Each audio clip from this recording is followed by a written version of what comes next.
Good evening. Before we begin this evening, I would ask everyone to please stand and join me in a moment of silence.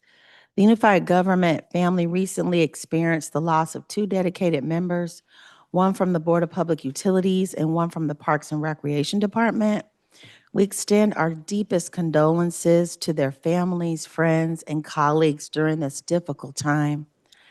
Their service, commitment, and contributions to our organization and community are sincerely appreciated and will not be forgotten as we honor their memory and reflect on the lasting impact they made through their work and service.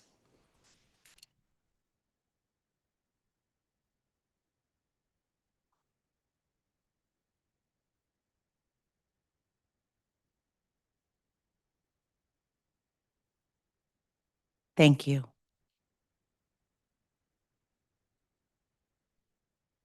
I also want to take this moment before I call the meeting to order and announce that some commissioners, staff, and the public are attending remotely via Zoom, by phone, or on site. All participants joining by phone should mute their phones when not speaking to avoid background noise.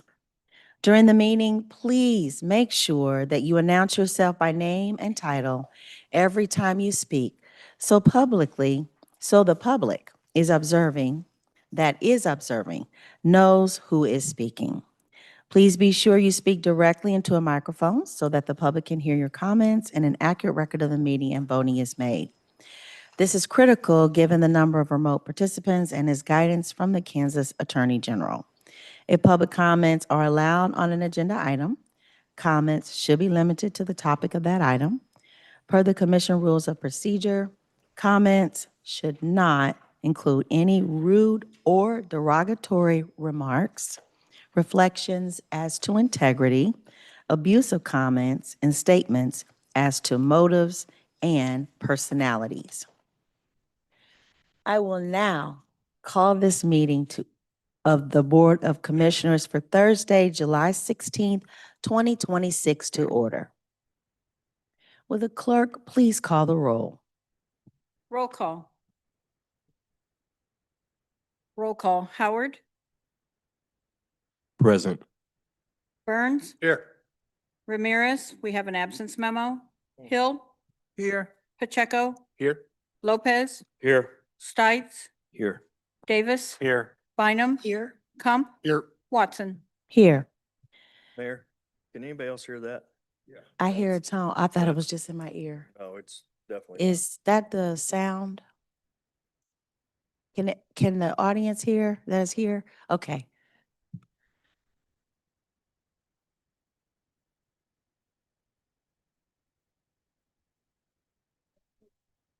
Can I get the sound crew to please check all mics to make sure? Because we are hearing a ringing tone sound. Oh, Is someone online? Oh, oh, no. wait a minute. You're on. I know, but it stops. No. Close to their mic. How's that?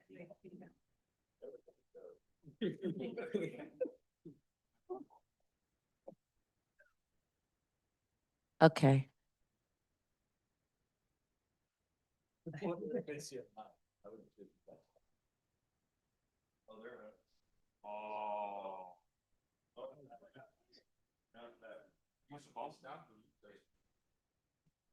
Yeah, that one.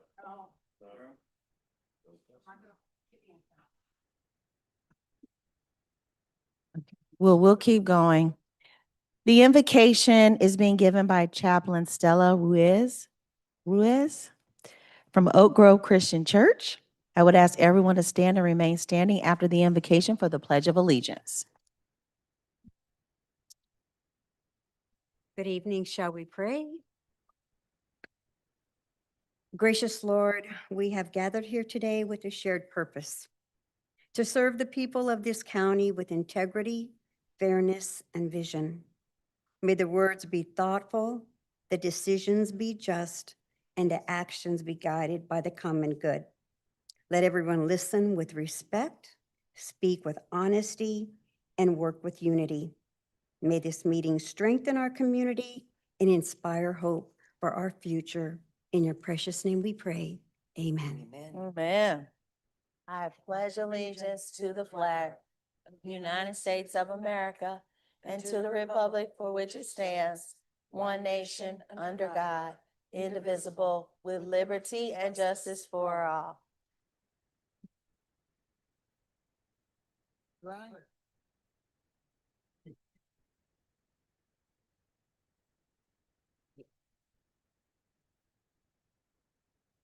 Okay.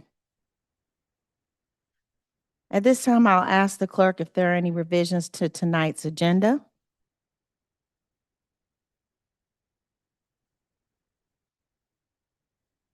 Yes, Mayor. An agenda update was issued, removing the executive session from the agenda and adding documents to item numbers 10.1 and 13.1. Those are all the changes. Thank you. All right, we'll go right into our announcements. The first announcement is I would like for everyone to give, we want to recognize our interim county administrator, Mr. Alan House. This is his first meeting as our interim county administrator and the first meeting for Mr. Rodney Lucas as our permanent assistant county administrator. Let's give them a warm welcome.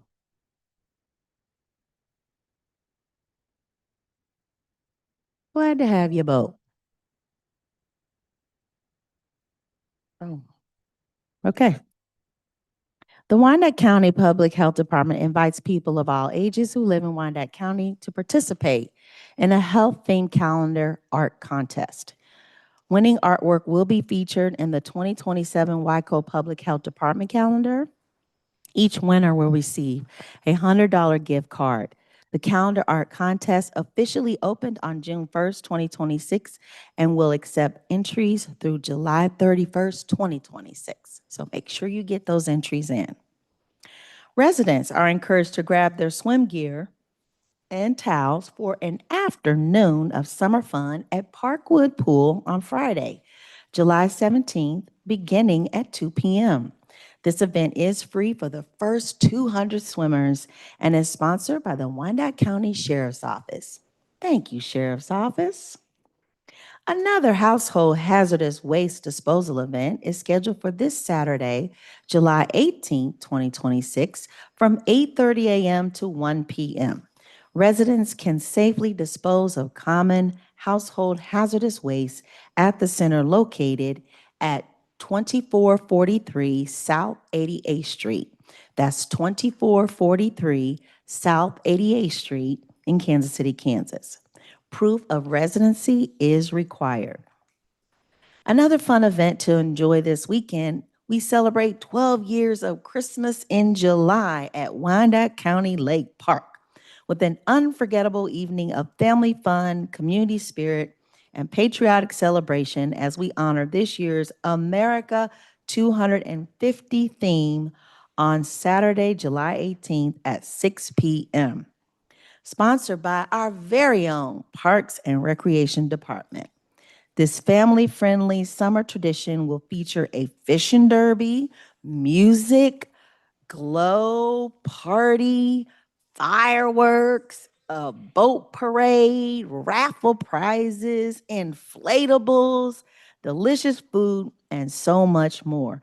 And I'm sure this is going to be even bigger and better because we're celebrating 250 years of America. I know I went to this last year and I had a boatload of fun, so I can only imagine what it's going to be like this year. So residents, please come out. I think you won't regret it. I think it's going to be a fabulous night. The next crystal clear conversation is scheduled for Tuesday, July 21st, 2026 at 6 p.m. at the Armandale Community Center at 730 Osage Avenue, Kansas City, Kansas. Again, that's 730 Osage Avenue. Please take this opportunity to connect with your elected officials. Several of our elected officials have been showing up to the public forum, so I encourage you all to please come out. The Wyandotte County District Attorney's Office will host its 8th Annual Expungement Fair on July 21st and 22nd from 4 p.m. to 8 p.m. at the Kansas City, Kansas Community College Career and Technical Education Center. That is located at 6565 State Avenue. This event provides an opportunity for eligible individuals to begin the process of clearing their records and moving forward with new opportunities. Those interested are encouraged to complete the pre-screening process in advance. Thank you for listening as I share these upcoming events and community announcements. We will now move to the Land Bank consent agenda. I will entertain a motion to adjourn as the Board of Commissioners and call us back to order as the Land Bank Board of Trustees. Bynum, so moved. Come second. Thank you. It's been moved by Bynum and second by Kump. Roll call, please. Roll call. Howard, Aye. Burns. Aye. Hill, Aye. Pacheco, Aye. Lopez, Aye. Stites. Aye. Davis, Aye. Bynum, Aye. Kump. Aye. Vote is 9-0, motion carries. Thank you, Clerk. All right, for our Land Bank Board of Trustees consent agenda, does any member of the commission or county administrator wish to set aside any item on the Land Bank consent agenda? Davis moves to approve. It's been moved by Davis. Can I get a second? Howard second. Howard, second. Roll call, please. Roll call. Howard, Aye. Burns. Aye. Hill, Aye. Pacheco, Aye. Lopez, Aye. Stites. Aye. Davis. Aye. Bynum, Aye. Kump. Aye. Vote is 9-0, motion carries. Thank you, Clerk and Commissioners. I will entertain a motion to adjourn as the Land Bank Board of Trustees and call us back to order as the Board of Commissioners. Davis so moved. Second. Second. Davis moved and Howard second. Roll call, please. Roll call. Howard, Aye. Burns. Aye. Hill, Aye. Pacheco. Aye. Lopez, Aye. Stites. Aye. Davis. Aye. Bynum, Aye. Kump. Aye. Vote is 9-0, motion carries. Thank you, Commissioners and Clerk. Mayor's agenda. We have 2 items scheduled under the mayor's agenda this evening. The first item, item number 8.1, is a proclamation honoring the life, achievements, and enduring legacy of Carmel Jones. I have the proclamation here. Whereas Park Trails, is Miss Jones here?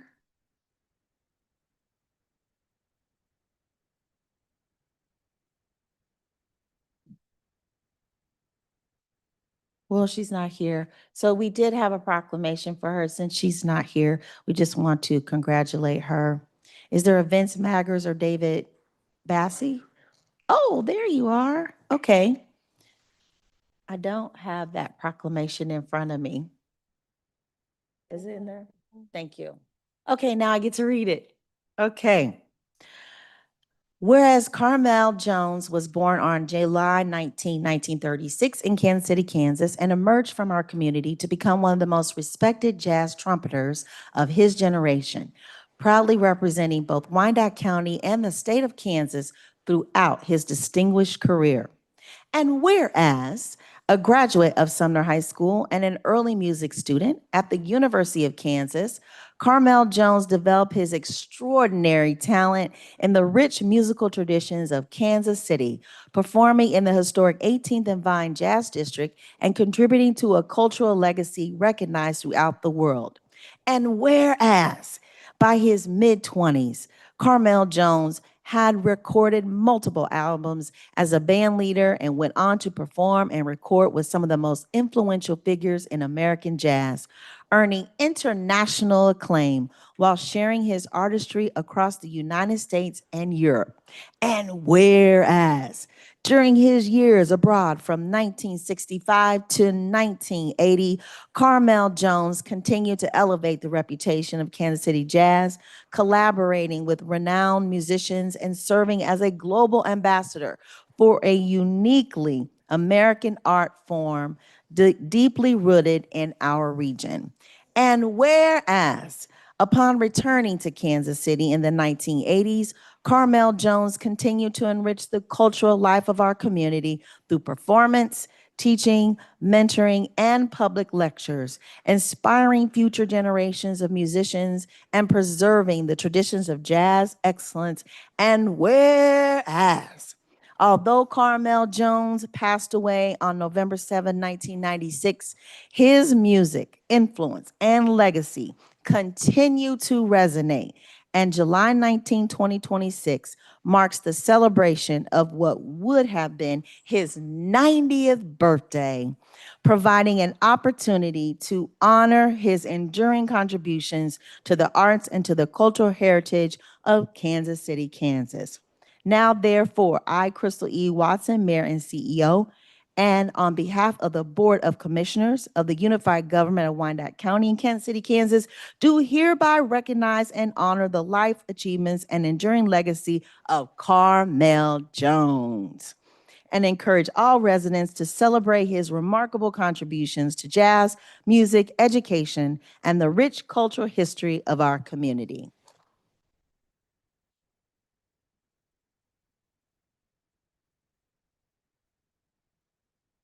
And do you want to come up, Vince and David? David's actually not here. Okay. He had a conflict. Sorry, Mayor.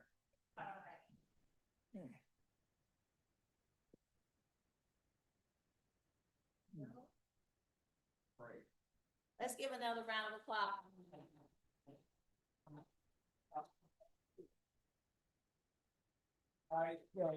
If I might encroach just a little bit. So I just finished an article about Carmel that's going to be in Jam magazine. And I had the honor of meeting Carmel in 1981. And here I am 50 years later, carrying his name and his music forward. So it shows you what impact, he had on me. And as the mayor's alluded to, had an amazing impact. I mean, the way to think about Carmel, we've all heard of Charlie Parker Bird. Carmel, he was nearly as famous as Bird was, and the contributions that he made, and the people who played with Carmel, actual jazz musicians, have told me he went to Copenhagen, he went to Berlin, he played all over the world, but never did he forget that he was the son of KCK and he was the son of Kansas. And when he came back from Europe, this is where he came to play, and he was teaching, and it showed me the pull that Kansas City, Kansas, and his beginnings. Both of his teachers were teachers his parents were teachers in this community. And so I just felt like giving him a little more visibility outside of the jazz world to the general public, because he was an amazing man. He was an amazingly talented musician. And I want to thank Mayor Watson. I want to thank all of the commission, and especially Alicia in your office, for your support for this proclamation. Well, you're so welcome. He was well deserved. Thank you, Vince, Thank for you. bringing this up. We appreciate you. All right. The last item, number 8.2, is a proclamation. Oh, before I do that, commissioners, I want to ask if you had any questions or comments. Okay, that was an informational only item. The last item, item number 8.2, is a proclamation celebrating the many benefits our park system provides to enjoy our parks and recreational spaces throughout the community. I'm going to go ahead and read this. Whereas parks, trails, green spaces, and recreation programs enrich the quality of life for residents of all ages by promoting health, wellness, environmental stewardship, and opportunities for recreation, learning, and community connection.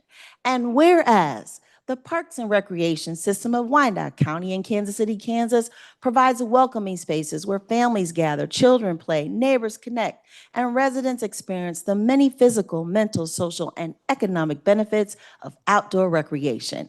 And whereas the dedicated professionals, maintenance crews, natural resource specialists, recreation leaders, volunteers, and community partners who care for our parks and deliver high-quality programs help build a stronger, healthier, and more resilient community every day. And whereas the National Recreation and Park Association has designated July as National Park and Recreation Month, celebrating the power of parks and recreation to strengthen well-being, foster belonging, connect communities, and improving the quality of life for all. And whereas July 17, 2026 is recognized as Park and Recreation Professionals Day, providing an opportunity to express our gratitude to the individuals whose dedication and service ensure that our parks, recreational facilities, and programs remain safe, accessible, and welcoming for everyone.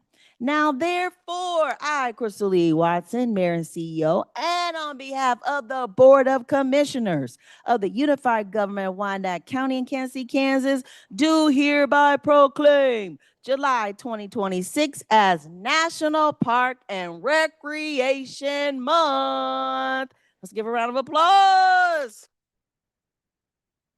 So, Angel, will you come down while our interim county administrator, Alan House, makes a few remarks?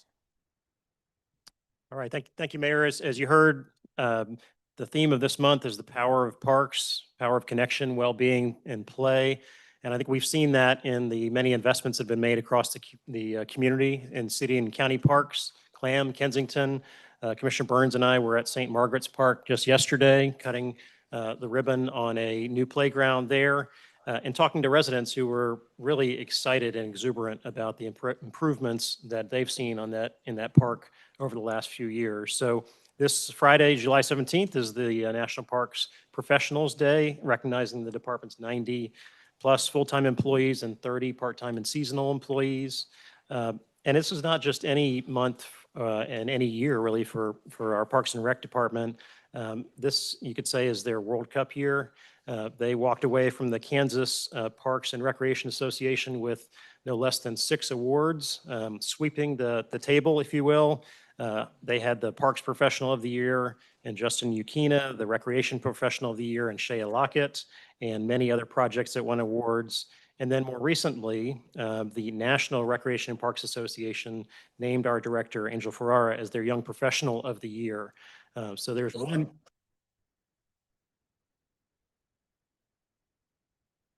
one person in the entire country in the Parks and Rec field that gets that award. So we are very, very proud of her.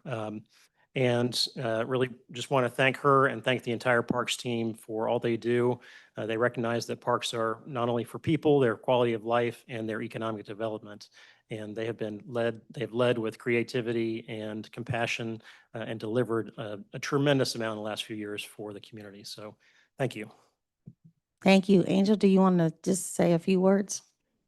Yes, thank you, Mayor and Commissioners, for recognizing us.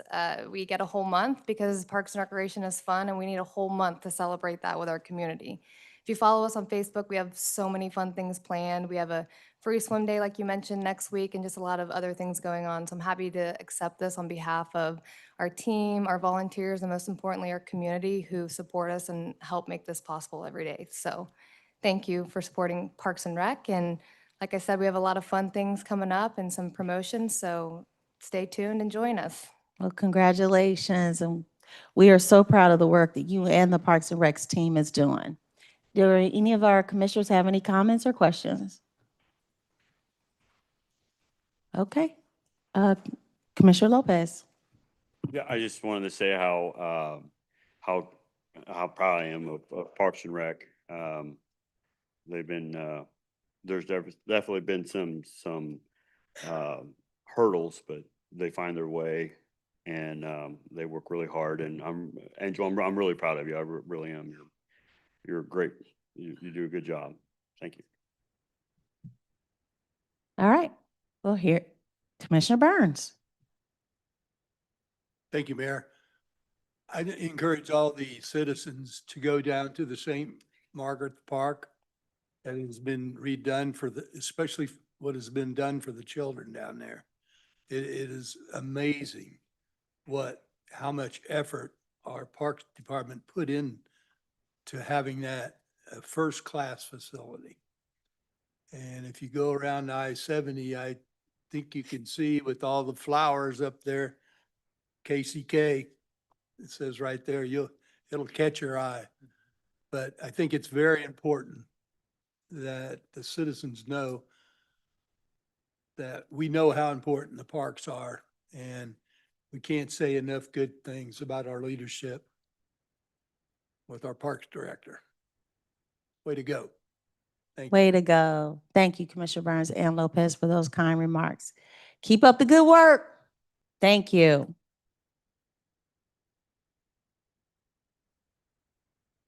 All right, that takes us that was an informational item only.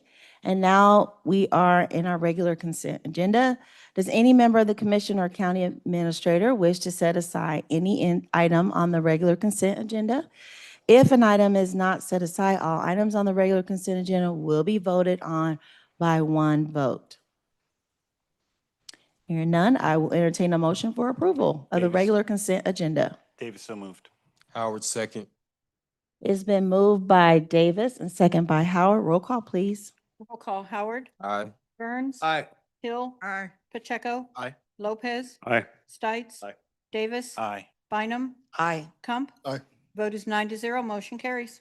Thank you, Commissioners and Clerk. We have one item under the Commissioners' agenda this evening. Item number 10.1 is adoption of a resolution authorizing the 2026 Hollywood Casino grant recommendations from the Mayor and Commission. I will turn the matter over to our interim county administrator, Mr. Allen House, for opening remarks and introduction of staff. Thank you, Mayor. So this is the annual process by which the commission allocates funding received from the Hollywood Casino per their agreement with the unified government. And this is the resolution that authorizes that. I will turn it over to our Finance Deputy Director, Leslie Stroshine, to walk through and answer any questions. Thank you. Leslie Stroshine, Deputy CFO. This year, we had $500,000 from that agreement to award. Next year, that does start going up per the recent changes in the amendment to that. That $500,000 pays for an organization, the Greater Kansas City Community Foundation, to help us manage the actual selection and awarding process. And then it leaves $43,000 for each commissioner and the mayor to make their selections from. We now have our list of recommendations that all of you have chosen, and that's what's in the presentation here. You can see that it lists each of the organizations that were selected, the total amount that was awarded to them, which could be a combination of commissioners and the mayor or just a single. As you can see to the right, it tells you how many of you selected that organization. This year, we had 129 applications, and 97 of those received an award. As you can see here by commissioner, it shows the number of awards equaling out to the total of the $43,000 each. Whoop. There we go. And the average award recommendation by commissioner was just over $2,000. And for each organization received an average of $4,876. Representing 97 organizations. Most of those were in the $5,000 to $10,000 range, some as low as $250. The largest one was just over $21,000. If there are any questions, I'd be happy to answer them. Otherwise, we're looking for approval.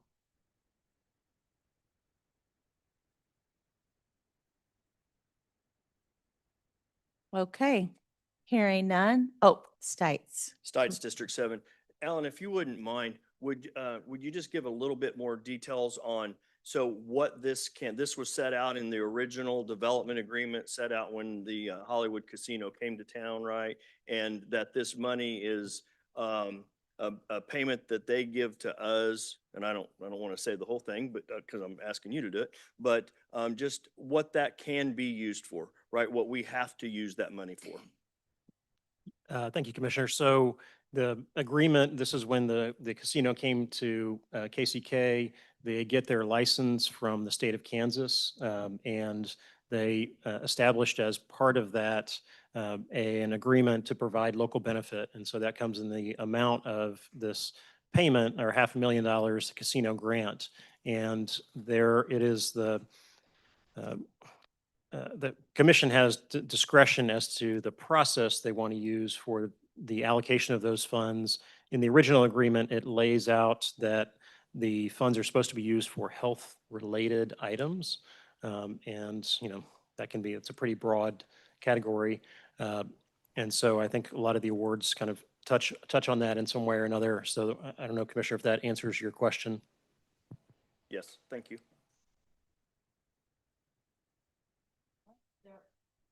All right, there are no other comments or questions. I will entertain a motion. Move for approval. David second. It was moved by Burns and second by Davis. Roll call, please. Roll call, Howard, Aye. Burns. Aye. Hill. Pacheco. Aye. Lopez. Aye. Stites. Aye. Davis. Aye. Bynum. Aye. Kump. Aye. The vote is 9-0. The motion carries. Thank you, Commissioners and Clerk. We have one item scheduled under our Administrator's agenda this evening. Item number 13.1 is adoption of a resolution providing the governing body the ability to exceed or remain revenue neutral and setting the public hearing to hear comments from members of the community. I will turn the matter over to our interim county administrator, Mr. Allen House, for opening remarks and introduction of staff.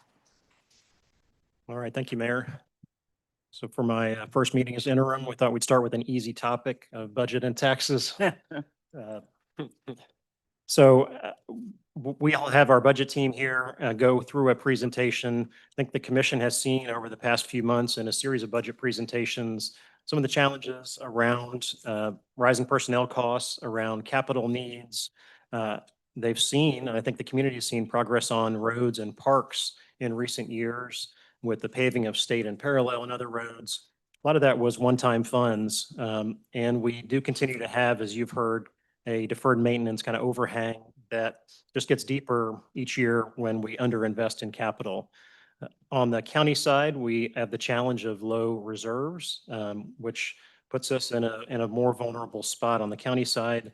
And we've heard as staff kind of discussions among commissioners about how to bridge these gaps, how to provide the infrastructure and services that residents and businesses need and expect, and those investments that will drive future growth. So whether that's through new revenues, realigning revenues to priorities, cutting programs, or some combination of all three, I think we've heard all of those from the commissioners on the dais. Our job as staff is to bring forward information to you all, and we come also with a recommendation.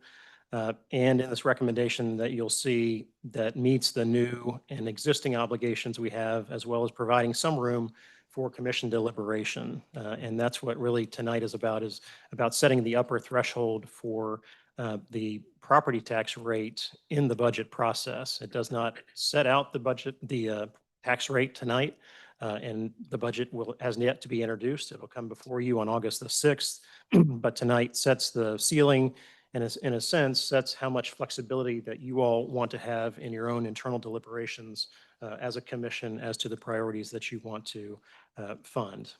So I want to thank the budget team and staff for the hours they've put into the preparation for this, and will continue to do as we put the budget together. So with that, I'm going to turn it over to our budget director, Reginald Lindsay. Thank you, Alan.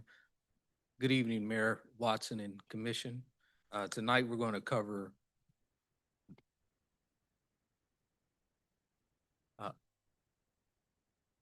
as we start the presentation, we have start building our 2027 proposed budget based on the strategic priorities the commission has set. So those are uphold physical sustainability, foster economic development, focus on service and communication, and improve infrastructure. Tonight, I have joining me Michael Peterson, our Deputy Budget Director, Mike Grimm, our Research Manager, and then also Debbie Johnshaw, our Deputy Finance Director.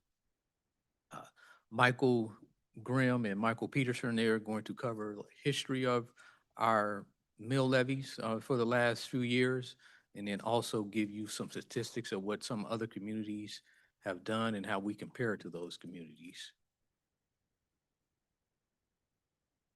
Okay, good evening. Mike Grimm, UG's Research Manager. On this slide, we're going to look at the mill levy and budget-related action dates. So the box in the upper left, per statute, the governing body by July 20th has to notify the clerk of 3 items: their intent to exceed the revenue neutral rate, the date, time, and location of the public hearing, and that will be that'll be a final revenue rate vote, and also part of that meeting will be the budget hearing. And then ultimately, or also the proposed tax rate. And regarding the proposed tax rate, previously, that's called out in statute in that language. Previously, it was referred to as the maximum mill levy rate. And we'll still refer to that in this presentation as the maximum mill levy.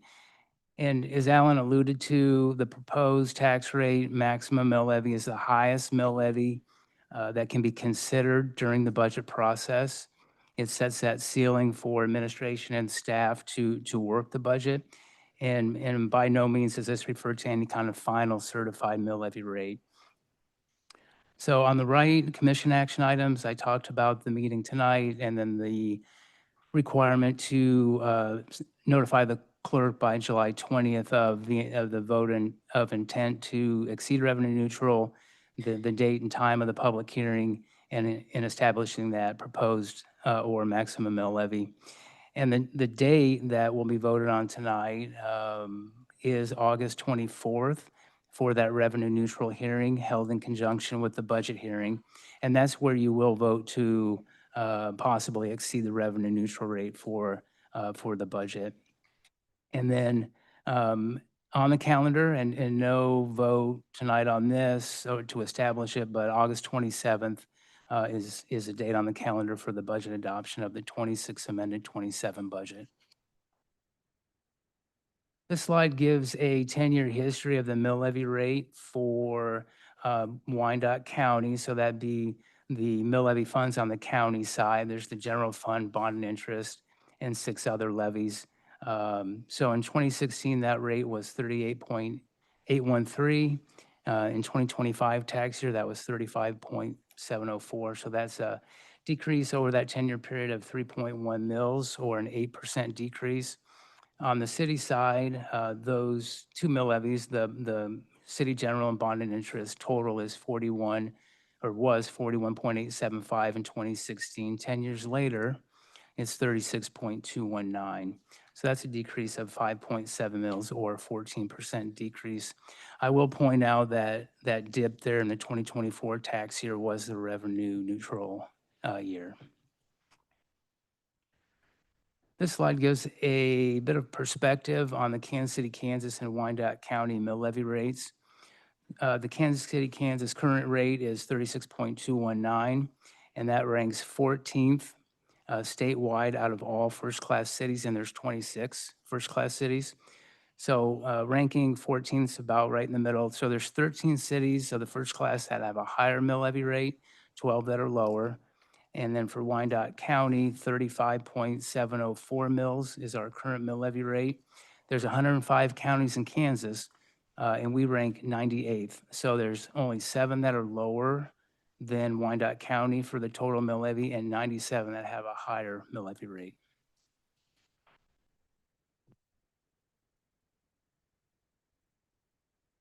Michael Peterson, Deputy Budget Director. I'm going to cover how we compare to other communities across the community, so across the state of Kansas.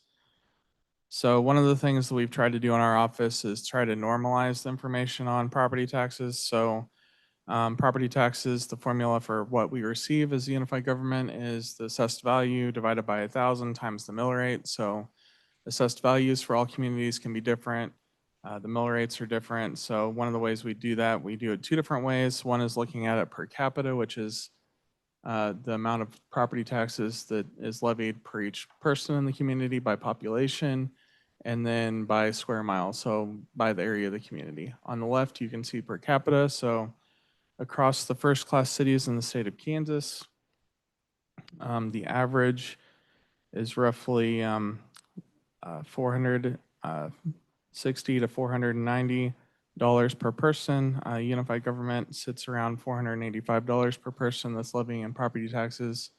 One of the things we noticed is when we looked at the density of the community, we're not a very dense community, so we have a population that has a lot of area to cover for localized services. So cities normally provide localized services such as law enforcement, zoning, transportation, utilities that require geographic proximity to receive those services. So Kansas City, Kansas levies towards the bottom of the list. If you look at similar sized communities such as Lawrence, Wichita, Topeka, Overland Park, Olathe, they're all collecting around, on average, $1.17 million per square mile to support those services in their communities. Kansas City, Kansas is only collecting 52% of that average at around $600,000 per square mile to support those services.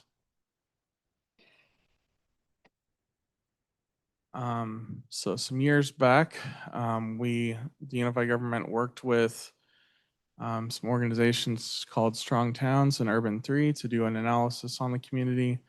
And one of the things that you can see in the development patterns of Kansas City, Kansas, so feet of sewer per person is kind of a proxy for the infrastructure burden that is on the population, and just the growth patterns after World War II. And the expansion of the suburbs grew to where we went from having about 80,000 population to 150,000 in population. However, while the population grew roughly 1.8 times, our sewer infrastructure grew about 27 times. So that's a lot more infrastructure for the same population to support around the community. And then just some comparisons, Overland Park, Olathe, they're about 64, 75 square miles. Their population density is between 2,300, 2,700 people per square mile. Kansas City, Kansas is about 1,250, so we have about half the density that these communities have. And then I went and compared median household income.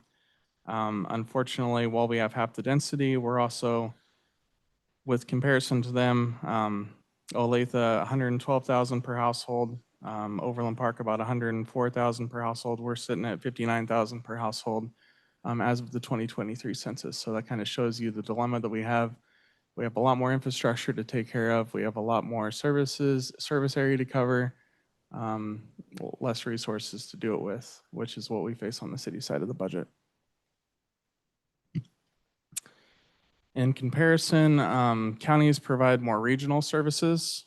So some examples of regional services would be services such as public health, elections, jails, or records management.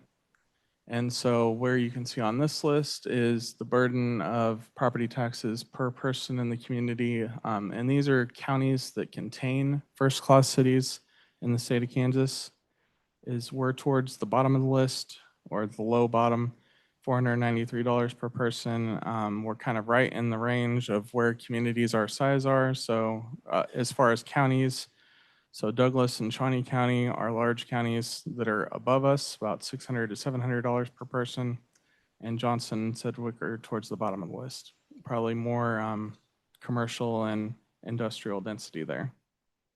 So on the per square mile list, since we are a more urban community, with our geography, we actually have a lot more density than a lot of counties in Kansas do. So we're able to levy a lot more resources to support those functions than other communities do. And we're at the top of the list, despite being on the lower end of the list per person. We frequently talk about, this isn't the first time that we've seen this, but Wyandotte County is responsible for collecting and levying all the property taxes, not levying, but collecting all the property taxes across Wyandotte County and then distributing them to the various taxing entities. So every property owner gets a bill from the unified government for their property taxes, but that's not where they end. So these charts show where taxes go across the community. So the top three charts are Kansas City, Kansas, the three school districts, USD 500, USD Turner, Kansas City, Kansas, and Piper. So the UG collects the red and the orange slices, which is 44 to 45% of the tax bill is what we keep. The orange being the county portion, the red being the city portion. With the school district, on the bottom two charts, we've got Bonner Springs and Edwardsville. So they collect, we collect 23 to 24% of that tax bill, with the rest going to Bonner and Edwardsville and their school districts. So education is the largest part of the tax bill, and that ranges from 53 to 56% of the tax bill. And I will just state, because it was news to me when I found out that the state of Kansas does require all school districts to levy 20 mills as part of the school funding formula. So that is part of the mill that's designated to each school district.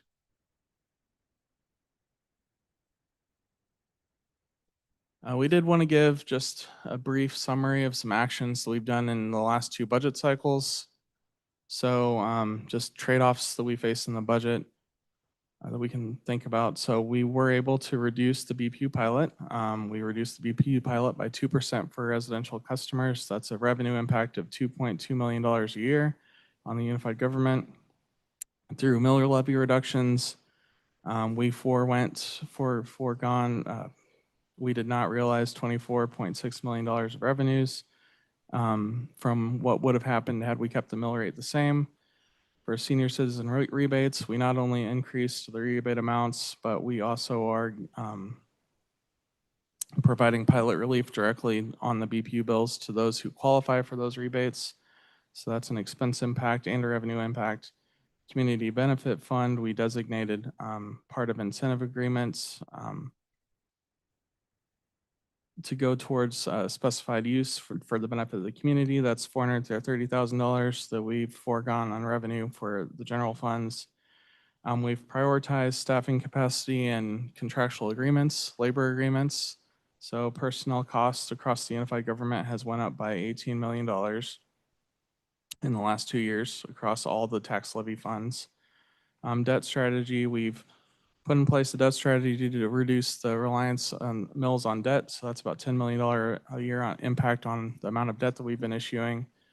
And then on the trade-off side, we do have about $60 million a year or more of deferred maintenance that we're aware of that we're not funding. We did freeze $15 million of positions that we're not planning on filling or that are no longer in the budget. We reduced an abatement team, and that's just an example of one of the reductions that we made in recent years.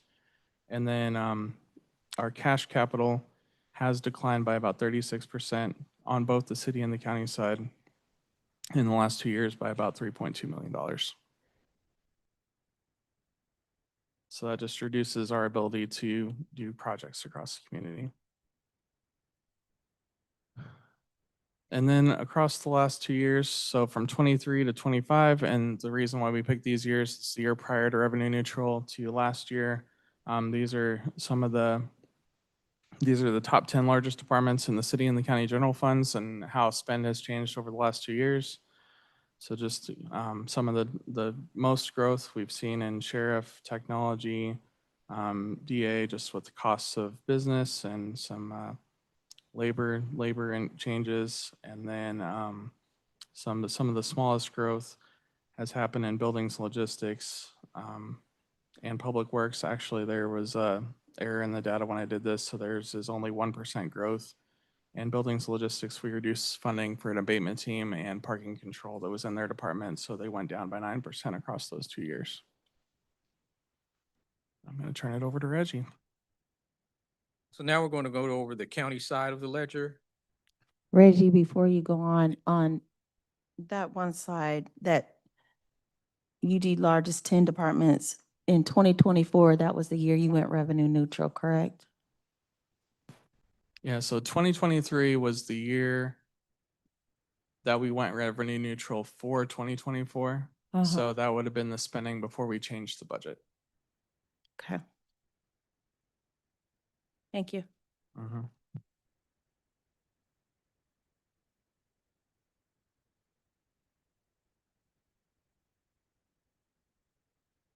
Now we're going to go over the county side of the ledger. Uh, This particular slide explains how county mills are allocated.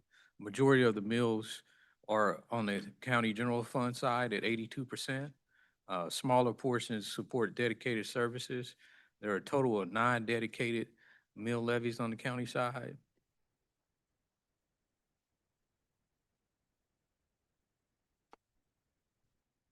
Now we're going to look at what funds actually support county operations and what those funds are spent on.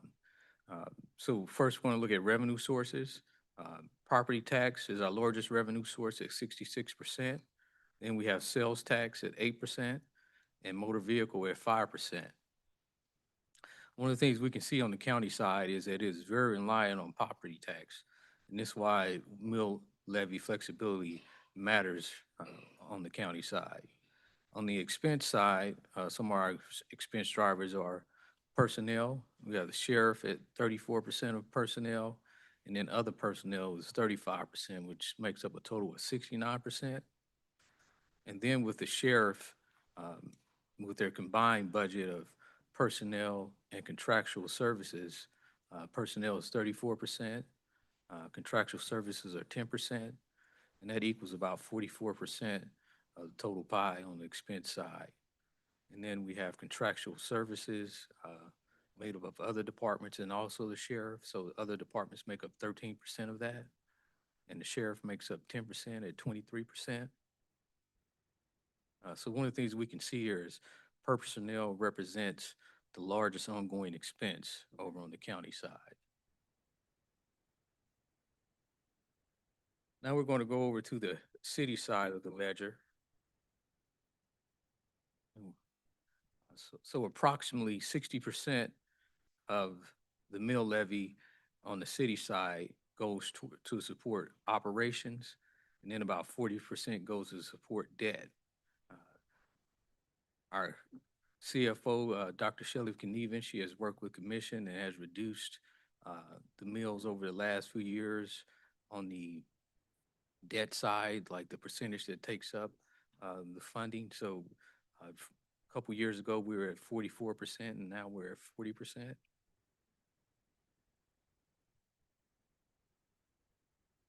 Now we're going to look at what funds actually support the city operations and what those funds are spent on. So revenue sources, we have sales tax at 32%, property tax at 22%, the BPU pilot at 20%, and then other taxes at 17%. We can see on the city side that property tax, it doesn't depend on property tax in the same way that the county general fund does, because it brings in 22% of the support on the city side as opposed to on the county side is 66%. On the expense side of the ledger, some of the expense drivers are personnel. Total personnel is 74%, and that's made up fire at 31%, the police department at 28%, and then other departments at 15%. We have other expenses that make up 26% of the total pie. And those expenses include contractual services at 12%, also debt at 6%, and then also commodities at 3%. Fire department and police department make up 60% of the total budget on this over in the city general fund. And one thing we can definitely see in the city general fund is that personnel costs are a majority of the city's operating budget.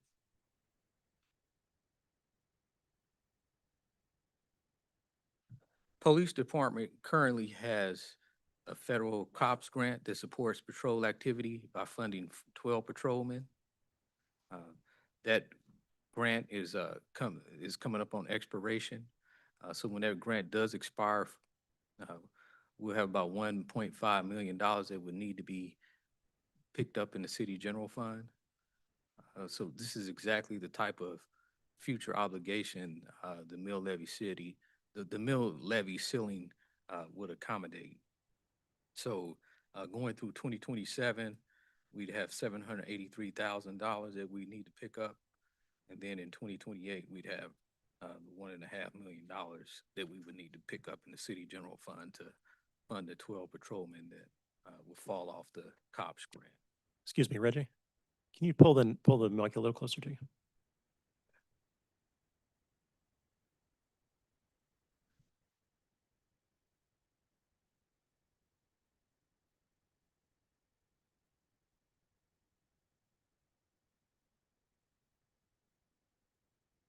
This side provides information about the SAFER grant.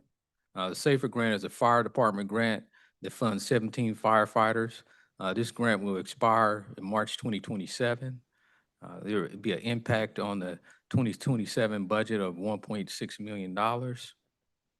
In the 2028 budget, the funding need will approach $1.9 million annually. Reducing the staffing below the SAFER staffing levels will result in overtime. The SAFER grant and COPS grant slide together alone add nearly $3.3 million to the city general fund. And again, this is an ongoing personnel cost that once they expire, they would be added to the city general fund.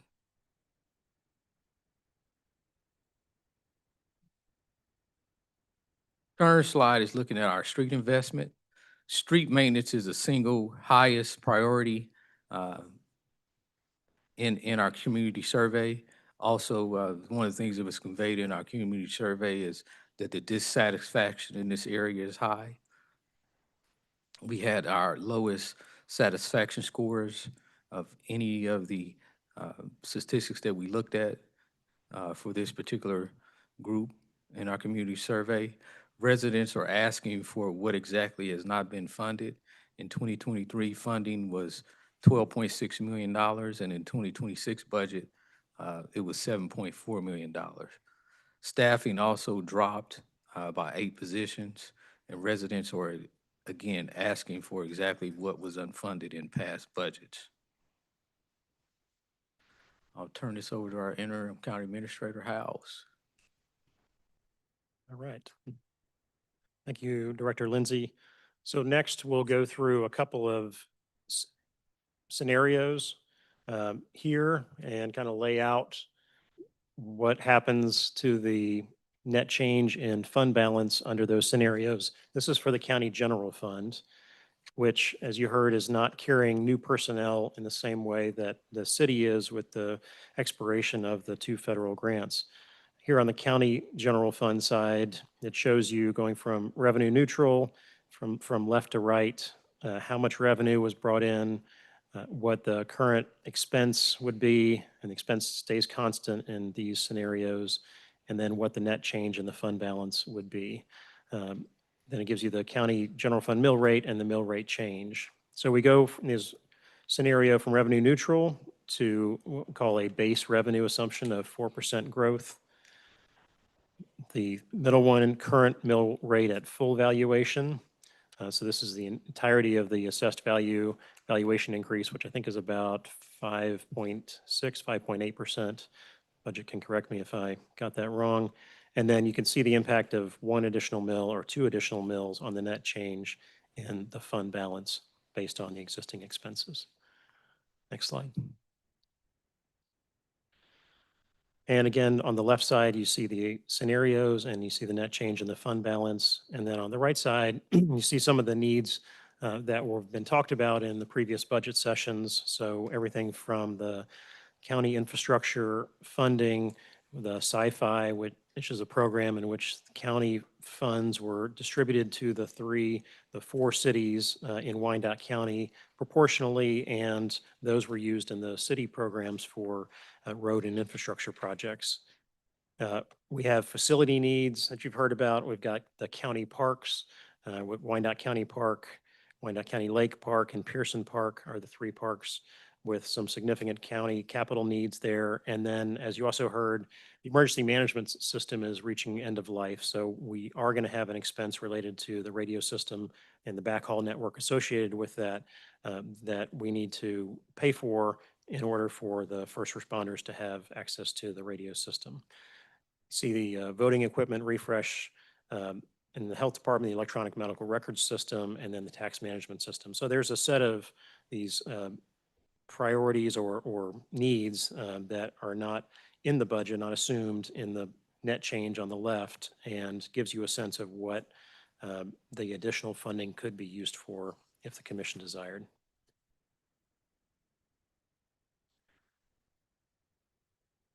Now we'll switch over to the city general fund. And again, you see the different scenarios laid out here, going from revenue neutral with a net change in the fund balance of minus 6.3 million to the base revenue assumption down 4.6 million, a current full valuation -4, one additional mill, 1.9 million, two additional mills is basically break even, and then 3 and 4 adds additional revenue of about 2 million per mill in the city general fund. But we are looking for and will bring forward in the budget ways to kind of offset costs and incorporate perhaps personnel in some ways into the departments that are rolling off. But right now, for example, there's really no clear way to reduce the personnel that are rolling off the SAFER grant. The way the fire department is fully staffed right now, there are not vacant positions that they could roll into. So we do know that there will be new personnel costs coming in 2027.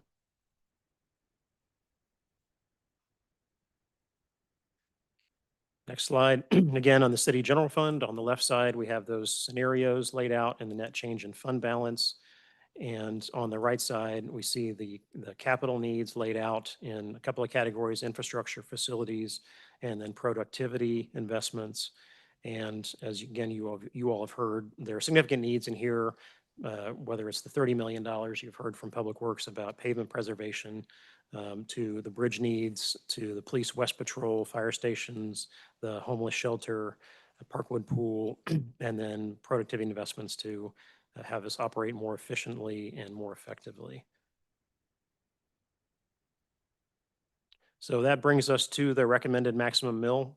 And our recommendation is that you all consider on the city side an upper ceiling for the budget discussions of a 4 mill increase, and on the county side, a 2 mill increase. And the way we arrived at that is, again, on the city side, with the additional expenses that are coming online with the expiration of the grants, there's about just under $4 million, about $3.5 million of new personnel expenses rolling onto the books in 2027. And then, so that's 2 mills, and then additional 2 mills if there's additional flexibility that the commission would like to have for other priority areas.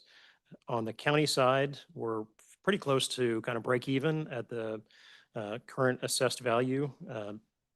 If the commission desires to set the upper bound, we recommend a 2 mill increase for the maximum mill rate for the budget discussion to, again, have some flexibility for discussions about things like the emergency management radio system and other needs. So that's kind of how we got to the 4 and the 2. Next slide.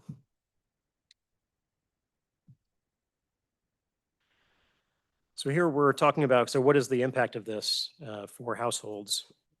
And if you take the property tax on a $200,000 home at the same mill rate, so increased average assessed value of the 5.6%, we see a 44.5 increase on the city side, a 43.5 on the county side. And on the maximum mill recommendation, this is if, adopted that, and in the budget was adopted that had all of those additional mills in it, the city would have, city residents on that average $200,000 home would see $135.5 increase and a $90.5 increase on the county side. Next slide. So we'll circle back to what Mr. Peterson was showing, and if you can see it here, the red line is kind of where, if you took the entirety of those maximum mill increases in the budget process, where would that land you relative to those other first-class cities and counties? So that red line represents where we would be in that list. And same thing on the right side with the county. That would move us up fairly high on the list on the city side, getting towards that top quartile. On the county side, we'd still be in the sort of the bottom half, but we'd be right around the half point there. Next slide. Okay, so as county or as jurisdictions make decisions about their maximum mill levy, they report that to the county clerk, and that will all get sent out to taxpayers in a mailing. So we want to give you a snapshot of what this looks like as of yesterday. And so you can see here, if you squint, sorry for the small type here, that we're waiting several of the county library and the Schmid, the city of Bonner Springs set their maximum mill levy. And again, this is the maximum, not the actual final at 4.39 increase. The city of Edwardsville set their maximum mill at a 2.124 increase. The KCK School District at a 1.6 increase, and the Fairfax Drainage District, excuse me, at a 0.73 increase. So again, just want to give you some context of what's happening in Wyandotte County. Next slide. So this kind of takes us to our final slide here. And just to reiterate, there are 3 action items before you tonight. We have the vote on the intent to exceed revenue neutral, setting the date for the August 24th public hearing, which is the vote to exceed revenue neutral rate, should you choose to. And then 3, the vote to establish the maximum mill levy for publication. And again, that sets the upper bound for the budget discussions for the 2027 budget, which will be presented to you on August the 6th and is set for adoption at the end of August. You see those other 2 dates, August 24th, revenue neutral hearing, and August 27th for the budget adoption. Mayor, Commissioners, this concludes our staff presentation, and happy to take questions.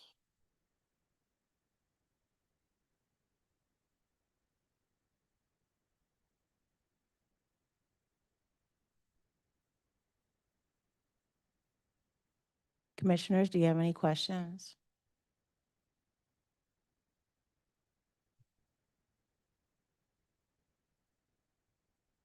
Commissioner Lopez. Yeah, Lopez District 6, page 9. Pull that up for me.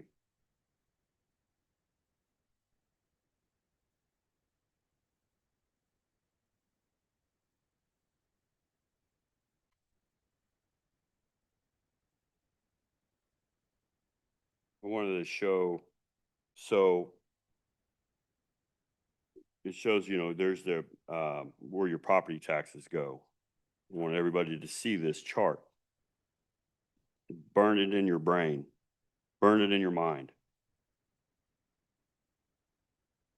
So you have your school districts at 33%, and then it's 35%, 39%. Edwardsville, 34%, Bonner's 35%. You have the college at 16%, which I don't know why Bonner and Edwardsville pay a little bit higher. Edwardsville, 16%, Piper, 14%, Turner, 15%, Kansas City, Kansas, 15%. And then you have your library. Again, Bonner's paying more, which is 24%. Edwardsville, 23%, Piper, 23%, Turner, 22%, and Kansas City, Kansas, 22%. You want to know why our property taxes are through the roof? It's not the UG. These other taxing entities. That's why your property taxes are sky high. Thank you. Commissioner Comp. Thank you, Mayor. Come to at large. My question is for staff, specifically for the county budget. we have a number of unfunded mandates by state law. And what that means is the state tells us we have to do these services, the law says we have to, but they don't give us any money for it. So that's part of where our county money goes.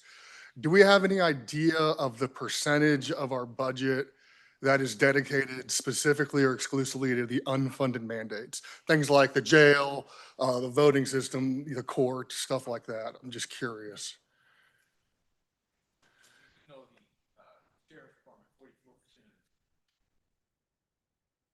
44% of the budget does go towards the sheriff's department.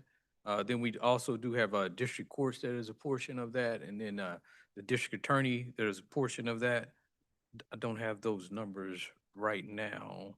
Well, I'll just add in too, as an example, the Department of Motor Vehicles is a state function that has been told counties, you will do this.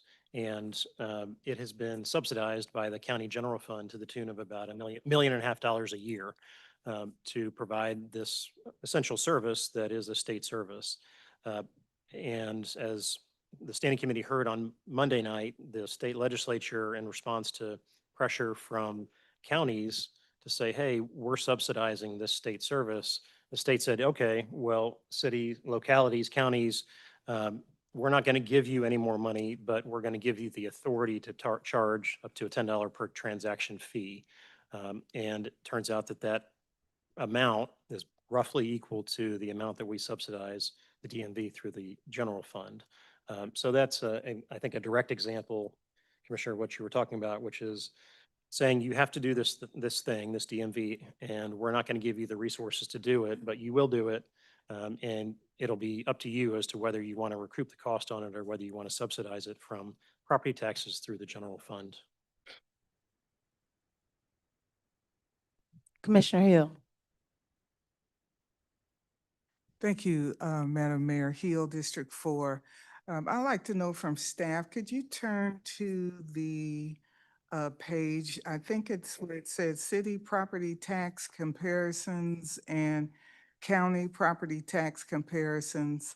Some of the complaints in our community is that we pay higher taxes than Overland Park. And I'd like for you all to explain what that means. I remember you saying earlier it had to do with density. I think I understand what's going on, but I would like to have an answer to that so that our constituents can have some clarity.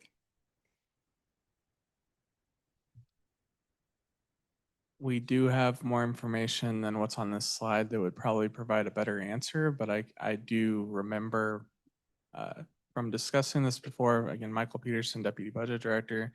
So Overland Park, and again, I don't have the numbers right offhand, but they have a substantially larger assessed value than we do in our community. So even though they have a lower mill rate and they might not pay as much per person, they actually generate a very significant larger property tax amount to support their city than we do. It's not a small number different. So I believe, I mean, where we collect $2 million per mill, theirs is, I don't want to just say the number, but because I don't remember. But so basically on this chart, they're paying $400 a mill per person. We're paying $485. So that's not that much different. But if you look at the amount that they're collecting per their area, they're up in the $1 million range and we're down in about $600,000. So even though they're paying less per person potentially, because of their value of their community, they're generating a lot more revenue to support their resources, their fire, police, parks, any of the amenities that they provide. So help me to understand. That's, I think I pretty much understand it, but are you when you say density, are you basically saying they have more people paying into the tax base than Wyandotte County has people paying into our tax base? Do I have that correct or not? They have more of a tax base than we do in our community for their area, for their size. Yes, they have more value for their property in their community than we do in Kansas City, Kansas. Okay. I just was trying to make sure that we all understood why we hear over and over again, we're here in Wyandotte County, and we pay more than Overland Park. And our salaries aren't as high. I've just heard that a lot. And so I think a good explanation is owed to our community as to why. So, And thank you. we do have a graphic that's explicitly compared the two in prior years that we could pull out, but we don't have that today. And I'll just add, just looking it up, I think it's about $4 million per mill in Overland Park, so about double the value or revenue that they're generating per mill, on those mills. And I think, Commissioner Hill, to your question too, the graphic that showed kind of the evolution of the city, and if you did that for like an Overland Park or a Olathe, what you'd find is that instead of having 28 feet of sewer per person, you might have 20 or 15. And so you've got a smaller geographic area in which you're providing both the infrastructure and the police and fire coverage services. So that's where the geographic spread relative to the population begins to kind of shift the costs around. I don't know if that makes sense. Thank you. Commissioner Lopez. Yeah, so the county mills is 35.704. The city mills is 36.219. Am I correct on that? I guess, Reginald. So the county mills are 35.7. Yeah, and the city's 36.219. Yes, that's correct. 30, yes. Yeah, okay, so, county mill, how much is, of one mill? One mill on the city side is a little over $2 million, and one mill on the county side is 2.3 million. 2.3, and a little over 2 million, you say, on the city? Yes. Like 2.1, 2.5, 2.3? About almost 2.1. Okay, just shy of 2.1? Yes. Thank you.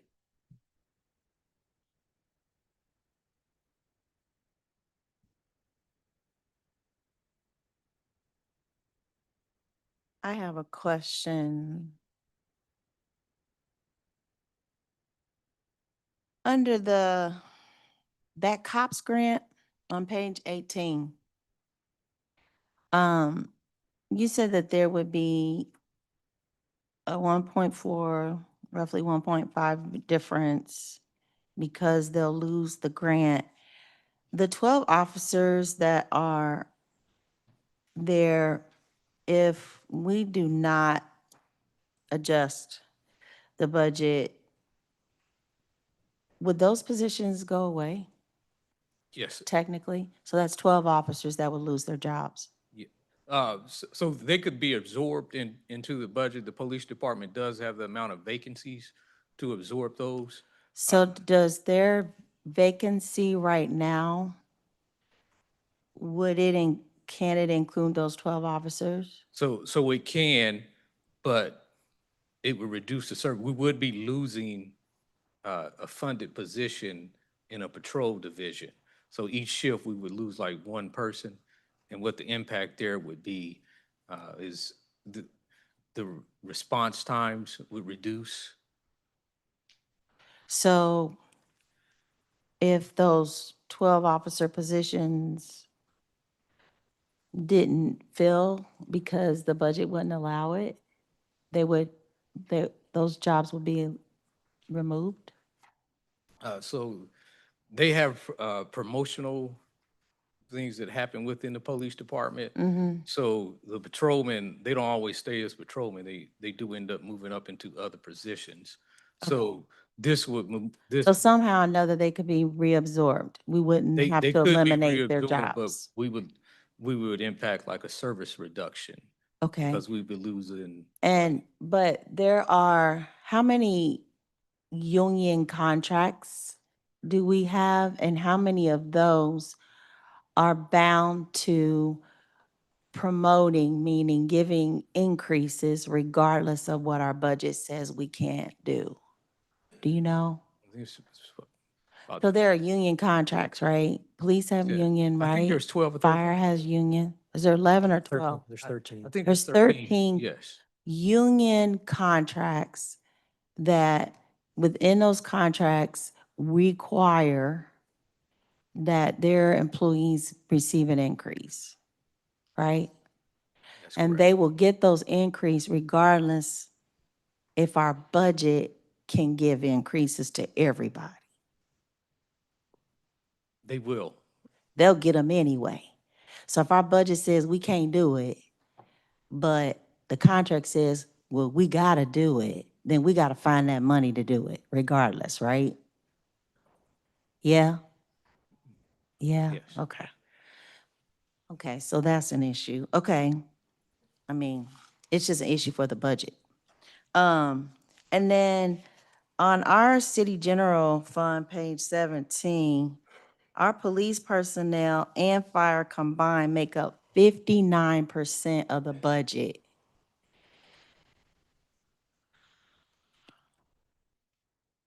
So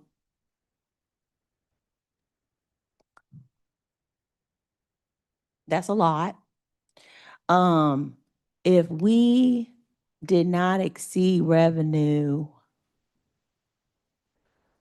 do those departments see more of a budget cut?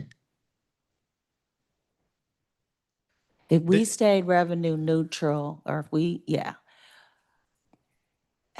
Is it typical for the largest departments to have the largest cuts? Generally, they would have a larger cut. In the past, they have, but I think we're at a place in our budget now where we would be removing services, so we wouldn't be doing a So we cost. would remove services everywhere else but fire and police because we absolutely have to have those in our community, correct? I'm not gonna say we wouldn't be removing any services in fire, police, but we would, I don't think we would be doing across the board cuts such as 5%. We'd be zoning in and reducing services somehow across different departments. Okay, so when we say removing services, because I just want to be very clear, not only for myself, but for the community to understand that the difference between when you are revenue neutral and when you're not revenue neutral, and what services typically, meaning, what does that typically mean? Does that mean we're just freezing jobs, which means services aren't rendered, and then where those services are most impacted? Because I really want to tie this to what the community survey says they want from the city. And if staying revenue neutral is what the community wants, then I feel like I need to understand what we as the community are giving up, what we need to give up. Because we can't have both. We can't have want service, but then don't want any change here, but something has to give because you can't do both. Because it costs us to run a city, right, and a county. And if we have how many mandated? 13. For the county, we have 13 mandated services that we have to provide that the state says you have to do, but they don't fund us the way that we need them to fund us in order to provide those services. So we're having to make up the difference, what the state doesn't provide. Then I'm just trying to understand where the services need to be cut if we stay revenue neutral. So one example, Mayor, is on the screen we have, we talked about street investment. Uh-huh. So in the chart on the right-hand side, down towards the bottom, it says Street Division, General Fund, FTE. What page is that? That is page 20. Thank you. And so FTE stands for full-time equivalent. Mhm. So in our 2023 budget, we had 30 full-time equivalent positions. And then after we went revenue neutral, that dropped to 22 positions. And that was because we went Okay. revenue neutral. So that is, That's an illustrate. example of going revenue neutral and the carryover from it, that we lost 8 positions, which cost us X amount. yeah, and there's less street work that can be done, and that is one of the higher Right. priorities from the community. is- That's the consequence of it, that Yes. we don't get the service that we want. Are there any other departments where? Also police department, community policing was something that was reduced during the revenue neutral budget. Uh-huh. And that definitely is something we hear about in the community survey. I don't know off the top of my head how many positions were not filled there, but that is definitely one thing we hear about in the community survey, is that the service level has went down there. Okay. And there's, Yeah, oh, I was just gonna say, there are other examples. Parks, I know the Parks Director is here. Parks had a significant reduction in positions during revenue neutral, kind of really chopped the recreation side of the parks programming, increased or decreased the mowing frequency in the parks. So there were significant impacts. The other thing I would say is that because so much of our budget is personnel, it is really difficult to move that on a year-over-year basis. Like, you can do it when over time when you have vacancies, but what we did during revenue neutral was essentially gut the capital side of the budget in order to be able to fund the personnel, so we could meet our commitments to our employees, which was very important. So we stopped buying vehicles, we stopped investing in cash capital, and that just grew this deferred maintenance overhang that we are ultimately going to have to deal with. And it shows up in, again, streets, parks, all these other places, that shows up in the jail. These are areas where if we're not making capital investments on a year-over-year basis, we won't see it this year, may not see it next year, but it's guaranteed that you will see it in the future. Okay, so page 10 kind of alludes to, which I think this is probably one of the most telling slides you've shown in terms of what budget decisions were made for 24, 25, the revenue impact plus the expense impact, which is really good to show what the UG's done, and then the trade-off in what is either impacted or we lost. Correct? yeah, so what that is saying is we definitely lost revenue, which is an impact on what we can fund. And then also on the expense. But that's because we lost revenue because we wanted to help the resident with their pilot Yes. charges and fees. Got Yeah. it. And So then we the- gave up to support residents there, and then we reduced the mill levy, which was a $24.6 million loss for I won't say loss, I'll say sacrifice from the UG. That is correct. Okay. And then we also dedicated $682,000 for senior rebates for, was that utility? And sales tax, correct? Yes, that is. Or ongoing. property tax? Which one? That's sales tax and utility Okay. rebates also. And then we added a community benefit fund at $430,000. And then prior staff capacity and COLAs, what's the cost of living? Thank you. Expense impact of 18.1 million. That is a sacrifice made, or is that considered a So that plus?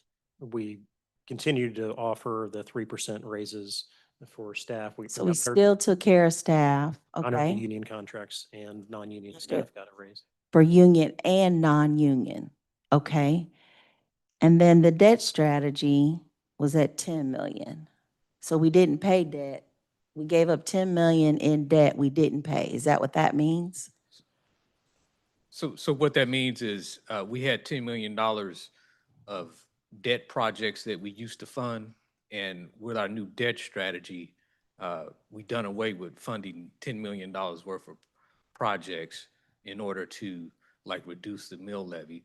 But how that impacts and carries across the board is there was less funding for things like street preservation or to do bridge work.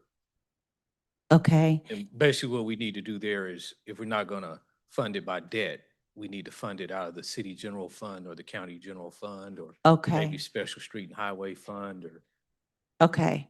And then so then the trade-off, I just want to understand, because I don't understand the pluses and the minuses on this. The deferred maintenance, 600 million plus per year, we gave that up. What does that mean? 60 million we gave up, or we so paid? that is what we need is, so last. Oh, so we need 60 million Yeah, so, of deferred maintenance, some and weeks back, that, we had our capital improvement plan where we went through with the commission. uh-huh, And we talked about all the needs. So that's that's part of that as far as. okay, and then we need 15 million. So what we did over here in the prior budget decisions impacted what's on the other side. Impacted the deferred maintenance, the frozen positions, reduction of abatement team, all that, correct? Is that what that Yes. means? Yes, and this is kind of part of the list that you all as a commission Yes. asked for, like what all needs to be funded. So what that side of the ledger does show is like, what are some of the things that we need funding for? Okay. Reduction of abatement team, and for the community, what does the abatement team do?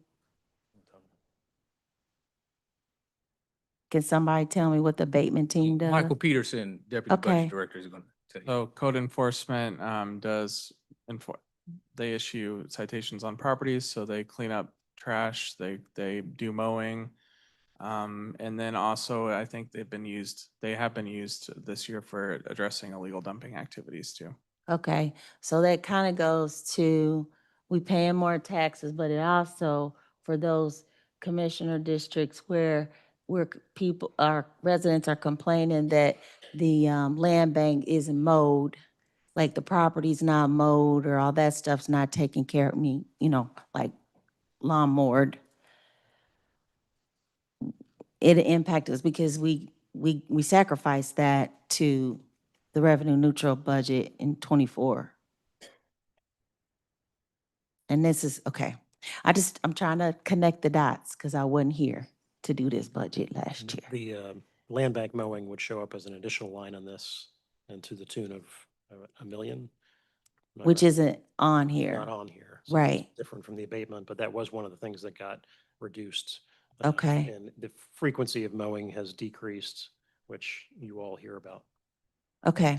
I just want to make sure I understand what Eugene's done and the commission board previous to this one, the decisions that they made and the trade-off in order to still meet or support positions and what they gave up in terms of where our customer survey tells us we don't do good at. So if you can, Reg, when you, I guess, do this again, continue to link survey, what the community is saying with where we fall short in the budget. Because there should be a direct correlation there as to why these services are not being done because of the trade-off we're making when we go revenue neutral. And then the trade-off when we do go, exceed revenue neutral. Okay. I'm sorry, commissioners, I know that took a minute, but I just needed to work through that. Thank you. Commissioner Lopez. Yeah, when you was talking about the fire and the police, with the what services we're gonna cut. Think, we gotta, our administrator, our, interim, I got faith in you, Alan, but, you need to, there's some, there's some spending that's going on willy-nilly as you look into it. And, our sheriff, he does great. Our police chief seems to be doing good. But, need to get a handle on this guy. Appreciate it. Thank you. Commissioner Comp. Thank you, Mayor. Come to at large. Can we quickly just go to page 27 on the presentation?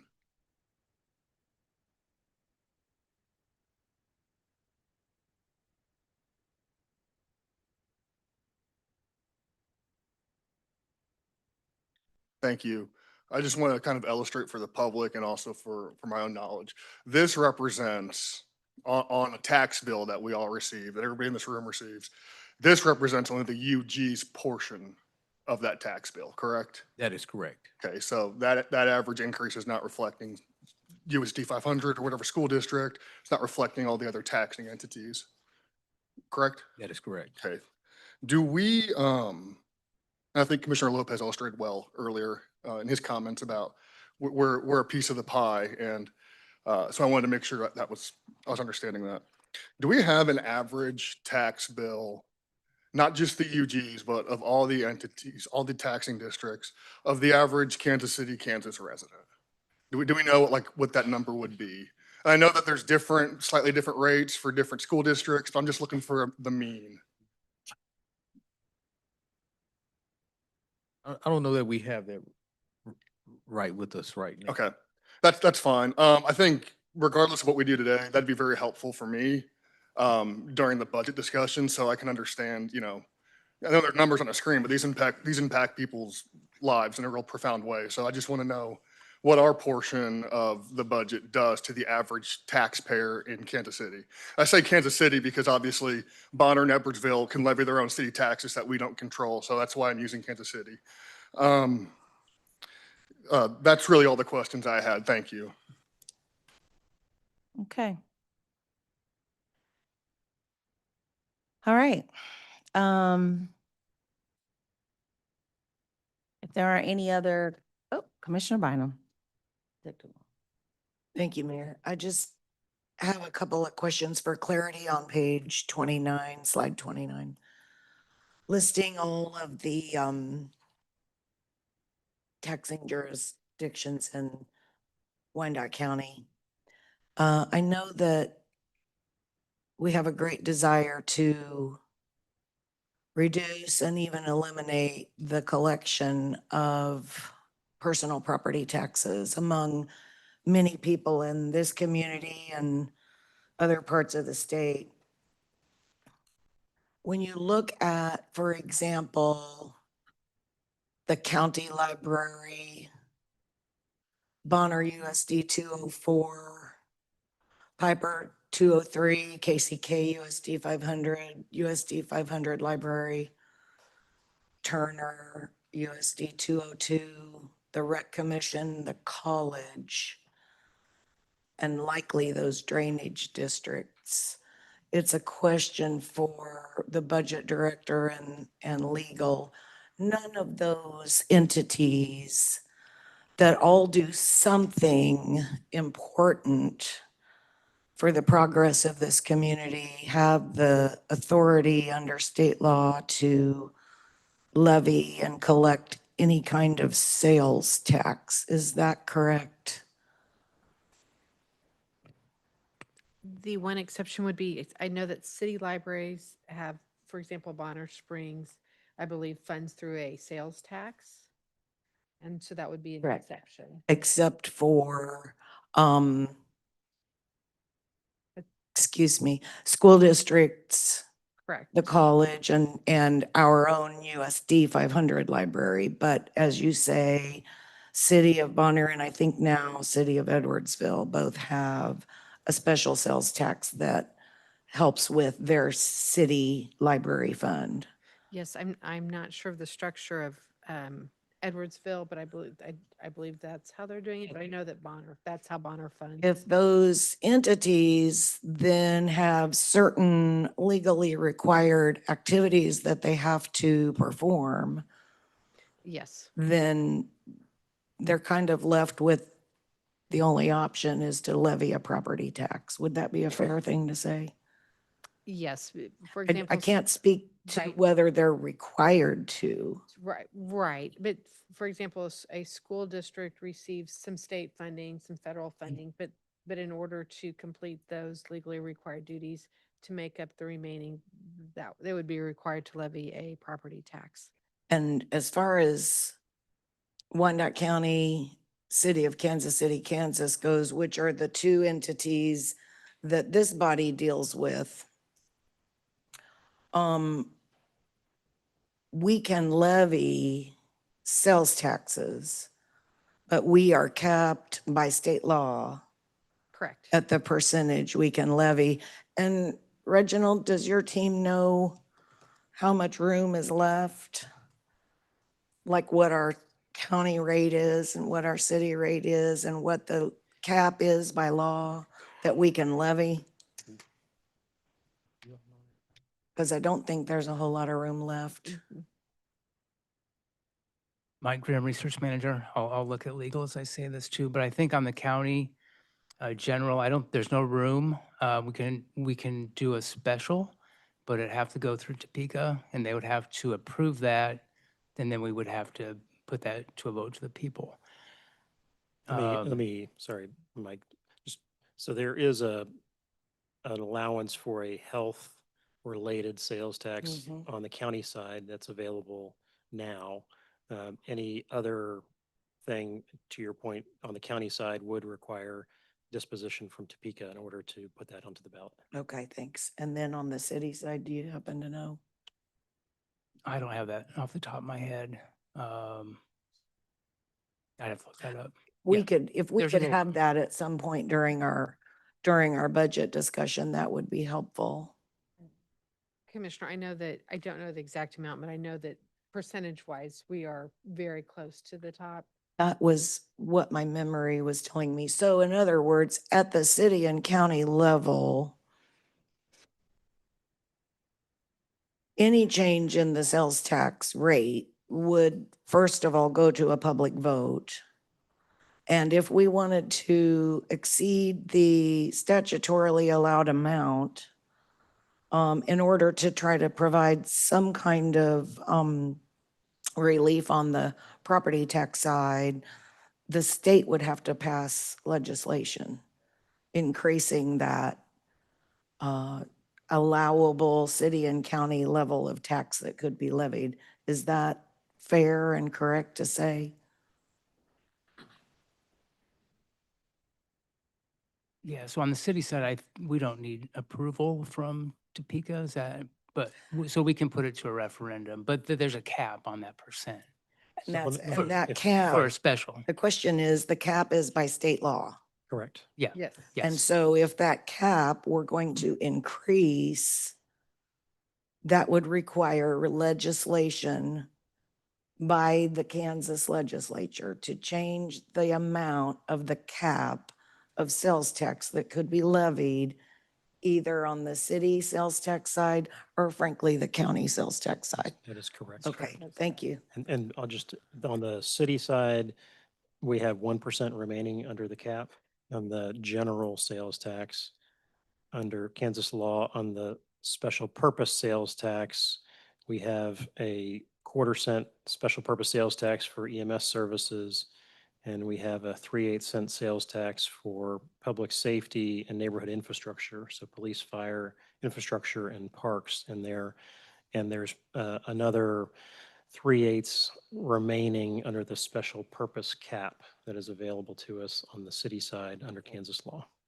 3/8 remaining on the city side Under the for special special purpose. purpose. But in all scenarios, any request by this body to increase sales taxes on the county side or the city side would go to a vote of this community. That is correct. Thank you.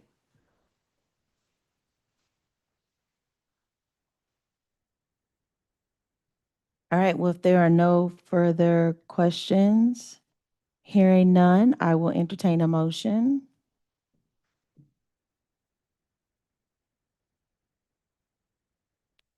Commissioner Pacheco? Thank you, Mayor. Sorry for popping in late. So Pacheco, District 5. Um, So I don't want to belabor too many of the points that several of my colleagues have made here. So, essentially what we're hearing is that the cost of running a city goes up every single year, no matter what we do.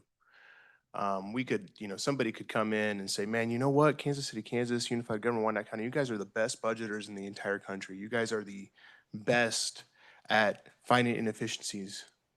And the cost of running the city would still go up, no matter what. The cost of salt to put on the streets would go up. The cost of personnel would go up. We've seen the numbers of how much it would go up and how much it would cost. And we've seen the impact of not being able to fund it correctly and the impact on services. And so really what this conversation really is about, it's not so much about revenue neutral. It's more of a service neutral, right? It's like, what level of service are you okay with having? Are you okay with having a substandard service? And that's not to say that anybody up here is trying to threaten the community or ourselves, because we are of the community, we are citizens as well. And none of us freely want to give up more tax money than is necessary out of our own pockets. We're all human. We all work. We all want to keep what we can for ourselves and for our family. That everybody knows that. But this is the real conversation that we have to have as a community. Are we going to sit here and act like we're going to be able to fund the services that our community asks us for without funding it? Now, what's important to think about is one of those graphs showed how reliant we are on property taxes to fund these things. That is something that we can work to change. There are other revenue sources that we can tap into. Development is one of them. And that's one thing that I hear a lot from the community. Certain sectors of the community will come to me and say, why are you giving things away? Well, you know what? Let's be real, man. I mean, in America, we do business, right? And so in any other part of the country, for any other development deal, any community would have to do the exact same thing to incentivize that company to come to their community. It's not something specific to just Wyandotte County. It's not just Wyandotte County giving out free stuff to people. The incentives that exist in order for big developers to come into our community are the same ones that everybody else plays by in the rest of the country. And that is the real talk, guys. So in order to take less of it out of your pockets, our pockets, everybody in this community's pockets, we have to expand the pie. We have to get the revenue from somebody else besides ourselves. That is how your tax bill over time becomes better. Right now, we are in a predicament in which a big chunk of our funds that have to be paid out are going towards debt servicing. That is a reality. And I'm not somebody who says, oh, you know what, I inherited it and, don't blame me. I mean, I could say that technically it's true. Any of us here actually didn't make most of those decisions from maybe 20 years ago or longer. When sometimes out of necessity, especially during the recession, we said, you know what, we got to fund some of these things with debt, even though we don't want to, we have to, we just don't have the funds coming in. People lost their homes during the recession, so we surely weren't getting as much property taxes from the community at that time. So we had to fund certain things like just paying some police and firefighter positions probably, I don't think I'm making that up, with debt. And as we all know, bad debt on a bad credit card costs more than if you were to pay for it with cash out of your pocket. Those were decisions that were made, some of them out of necessity and some of them maybe not the best decisions, but they were made. And now we're on a glide path to having to figure out our debt strategy over the next several years. And I can tell you that, and Reggie did allude to it, we've decreased the amount of debt that we're doing from 44% of the city side to 40, correct? Of the impact to the budget. And that's a 4% reduction. It's not nothing. There are ways for us to continue to chunk down that debt as we decide, hey, we're going to use it for things where debt should be used for. What would we all use debt for? We would use it to perhaps Buy a vehicle that you need to take your family around in. You would use it for your house, right? Stores of wealth, things like that. Those are smart things to use smart debt for. Something that you can't pay for out of pocket very easily. But we're getting there, okay? I'll be honest, my forecast of the next few years, at least while I'm in office, while this commission is what it is for the next 4 years, it's not gonna be the rosiest, guys. We're working really hard on getting the debt down, but it ain't there yet. It's just not. And the tough decision is with that looming and us having to service that debt in order for us not to default on it and become a bigger issue, and still fund the services that everybody in this room and everybody watching and that all of us expect of our community want, it's got to come from somewhere. It becomes less of a conversation of, not me personally, but like as a commissioner and as a commission, as a body of, none of us want to try to make things more expensive for our community. In fact, I'm working on an initiative to try to put more of that money back into your pockets because that is what matters to this body. But I think what is lost very often is that somehow we are going to cut. There's so much bad spending. There's so much runaway spending. And I'm here to tell you, I am not a budget expert. I am not, but I'm decent at math. And when I look at the math, I do not see enough cuts of poor spending that can offset just a simple rise of the cost of inflation of what it costs to run the city. We could cut all the poor spending, every little inefficiency that you wanted, and it would not amount to just what it costs to run the city year to year because of inflation. Fair point. But you start somewhere still having to provide the services that are required from a community and that the community asks for. And as we've heard tonight, that the state requires us to provide in many instances without giving us much of funds, if any, to do with. There was also something that used to be called, and I think it's good to educate people about the history, there's something called the local ad valorem tax fund. I can't remember the exact term. It no longer exists. That fund used to exist. It was a state fund. I can't remember where they pulled all the money from. I think some of it was from highway, some of it was from some local taxes or whatever. It all went into a big pot. They distributed it to all the counties to help fund the services that the counties have to provide, like a jail and everything else that we've alluded to. That no longer exists. That's why a bigger portion of the pie is coming from your property taxes now, because something like that doesn't exist anymore, because a little piece of the pie at least should be coming from the state. That's not there anymore. It's okay to question, what your commissioners, what your mayor are doing. None of us, I think, are afraid of that. But if we want some change in the way that our taxes are being utilized and, I dare say, taken from us, some of the same initiative that people have towards their local government that's trying to do what it can, and I will say again, providing about 90% of the services that are required for every single person in this room with 45% of your tax bill. That is very difficult to do. Commissioner Lopez alluded to that. 45% of your tax bill comes from the city and the county, and we provide over 90% of the services that you rely on every day. And that's not to poo-poo on the community college or the USDs or the libraries. I'm not saying that they don't provide value to the community, but many of them, in many cases, are not mandated to provide the things that we have to, by law, provide. So it becomes more of a question of what level of service as a community are we willing to deal with? When I ran, I said, I want this community to be the best place in America to live, work, raise a family. I just do not believe that we can do that if we continue to force ourselves into a position in which we're cutting personnel, which we're cutting services. It just cannot exist. The rubber meets the road somewhere, and the reality is that. If we're willing to have that conversation, then I'm willing to have it with you. Otherwise, it's very hard for me personally to understand where somebody's coming from when they tell me, when I see things and I hear things and I get emailed things about street department's doing a poor job at snow plows, at plowing the snow, or whatever. The firefighters showed up an extra minute late than I thought, or the grass isn't cut across the street. Well, in order to do those things well, you have to pay for them. That's the cost of doing business. People often will say, you know what, you guys need to run the government how you would run a business. Well, I'll tell you what, I run a business, a very high functioning one, a very profitable one, a very good one.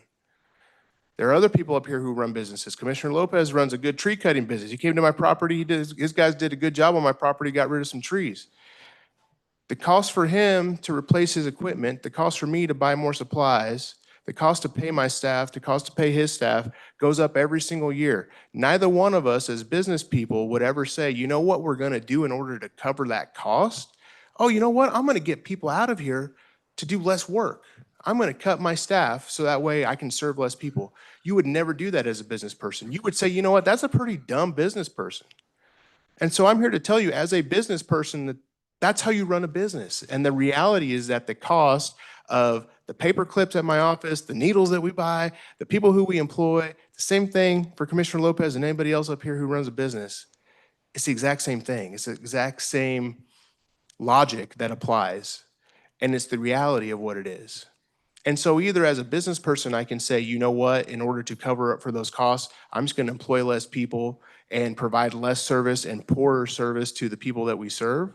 Or I'm going to look at ways to try to be as efficient as we can, which none of us want inefficiencies. I think there are ways that we can do things interdepartmentally, like we've talked about, to save costs. I'm for all that. But it is not the crux of the problem. The crux of the problem is that the cost of running a city goes up every single year, no matter what we do about it. And it's a national thing. It's not just a Wyandotte County thing. Let's not pretend like this is just Wyandotte County is horrible at running government. No, that's what we hear so often. This is something that affects every community in Kansas, every community across the country. In order to provide the level of service that we deserve as Wyandotte Countyans, it is going to cost money. And I am here to say that I do believe that in the next several years, it's going to be similar tough talks. But with time, given our debt strategy, I think we have a great opportunity to finally change a piece of the pie where not so much of that, of our money from our pockets is going towards that debt. And we're using it in a much more efficient fashion. I believe Commissioner Davis has some comments here, it looks like, but I'll let you speak, Commissioner. I am an advocate for exceeding revenue neutral, and it has absolutely nothing at all with other than trying to provide the level of service that our community deserves. And the final point is this: even if we didn't exceed revenue neutral, your taxes would still go up, right? So the only way your taxes would go down is if we did less than revenue neutral. If we did less than revenue neutral, if we said last year our revenue was $100 and this year we could collect 110 because people's property values went up, but we said, you know what, in order to save money, in order to try to cut as best we can, we're only going to collect $95 this year. That $5 would be the cuts to the services that we're talking about. And if you're willing to have that, then that's okay. But the overwhelming majority of the citizens that I speak to want services of a first-class city, and the only way to deliver them is to pay for them. So with that, thank you. Commissioner Davis. Thank you, Mayor. I just want to point out two things. Number one, we had a historic year for the rebates to our seniors. What was included in that were rebates not only from the unified government, but also from the state of Kansas. And so when I hear folks say, what are you doing for our seniors? What are you doing for folks on a fixed income? Well, the programs that we offer, the rebates that we offer, put more money in the pockets of seniors and folks that are disabled than what revenue neutral ever could do on its best day. And that is not a Commissioner Davis thing. That is what the math says. It's what the numbers say. And I'm proud that we were able to do that. The other part of this is I think that as we have these discussions about property taxes, we have to think about the quality of life that we want and the quality of life that we're trying to establish. And in order for us to get there and move from a place of how do I just lower my property tax bill to a place of do I feel like I'm getting the value of what I pay in property taxes, we have to have these thoughtful, really, really hard discussions on where we want to fund services, where we want to fund projects, where we want to fund initiatives. We have ongoing competing priorities. I wish we could just say, you know what? No one pays property taxes at all. We'll abolish it. Fine. You're going to have employees that are going to wake up the next day and say, why come to work? Why pave that street? Why answer that 911 call? Why fill that pothole if no one is going to pay me, right? And so I do think that we're having to make really, really tough decisions, but it is not as though, and I don't want folks to walk away thinking we have done nothing to help the citizens that are in need. We have. Quite frankly, if you compare what we have done per capita across the state of Kansas, I would say we are probably leading the state as far as the amount of rebates that we've been able to give back to our seniors and to those that are on a fixed income. Do we need to do more? Are there folks that don't qualify for that program but still need help? Absolutely, that is ongoing. But the effort is still there. And you cannot deny the numbers. You cannot deny the 2,000 plus households that have been impacted by that program. I do not want, and nor am I interested in putting revenue neutral on the backs of smaller departments, departments that aren't unionized, or don't have a large union to rely on, nor am I interested in putting it on all of our departments, many of them that are understaffed.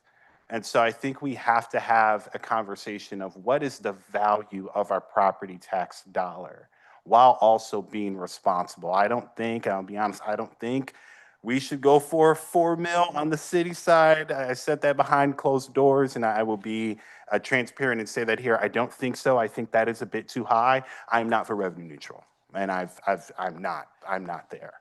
And so I'm somewhere in between. On the county side, I think we have to pay close attention to what is happening with the county budget because we are getting very, very close to where we will not have a reserves. And that is like running a household or running a business where you don't have an emergency fund and you don't have a savings. That is catastrophic. When we have to fund the jail, when we have to make sure that our election commissioner has the resources so that we can have elections, it is to go revenue neutral on the county side simply is not smart at all based on the numbers. And that's just me being honest and transparent, recognizing what the numbers say.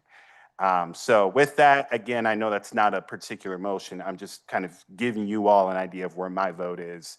I would not be for a max at 4, but I'm not for revenue neutral. And I do believe we need to consider the recommended 2 mills on the county side for the sake of the county's budget. Thank you. Thank you. Commissioner Comp. Thank you, Mayor. Come to at large. Just 2 very, very quick points of clarity, I think. Number one, nobody up here by statute, by law, can abolish property taxes. Right. I don't like paying my property taxes. I think it's a great conversation to have in Topeka, frankly. I don't want to acknowledge the crowd, but I love what I see out here, and I think Topeka should be having that conversation. Number 2, I think it was said earlier that revenue neutral, if you went revenue neutral, your taxes would still go up. I just wanted to clarify, I'm not a particular fan of revenue neutral, but for the sake of posterity and accuracy, if you go revenue neutral, you can only collect as much income tax revenue as you did the prior year. So your level would stay the same and mill levies would generally be cut to offset any increased appraisal value. Again, I just wanted to make sure that was clear because this is an important conversation and I want to make sure we're having a conversation based on what these mechanisms do. I have nothing else to add, Mayor. Thank you. Thank you. Thank you to all the commissioners for your comments. All right. If we don't have any other comments, I will entertain a motion. I'll motion to, our intent to exceed revenue neutral. That's not what this is it? Yeah. It is? Okay. We have to set the math. Maybe council, if you can clarify. Yeah, please clarify, what am I making a motion to? Is It it, includes all. Thank you. Correct. The resolution in front of you sets the hearing.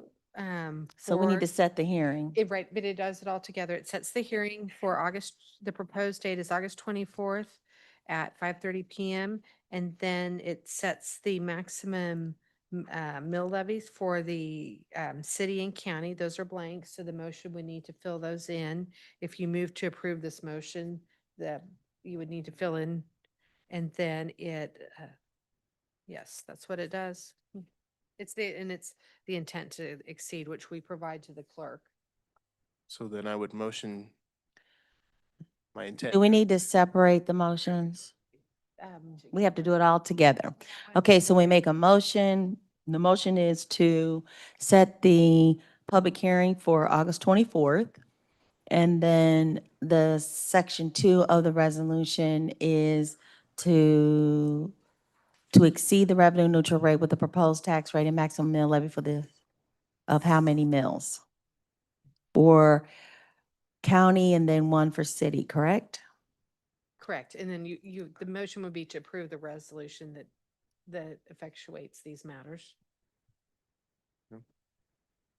So Okay, section 2 and section 3 read the same. Which one's county, which one's city? For section 2 and 3 of the resolution. 2 is city. Express it, city, I see. City and county, got it. Okay, so your motion 24, so what would your motion be for city? Commissioner Pacheco? city would be to set the maximum mill levy at 40.219 mils and the maximum county at 37.704 mils.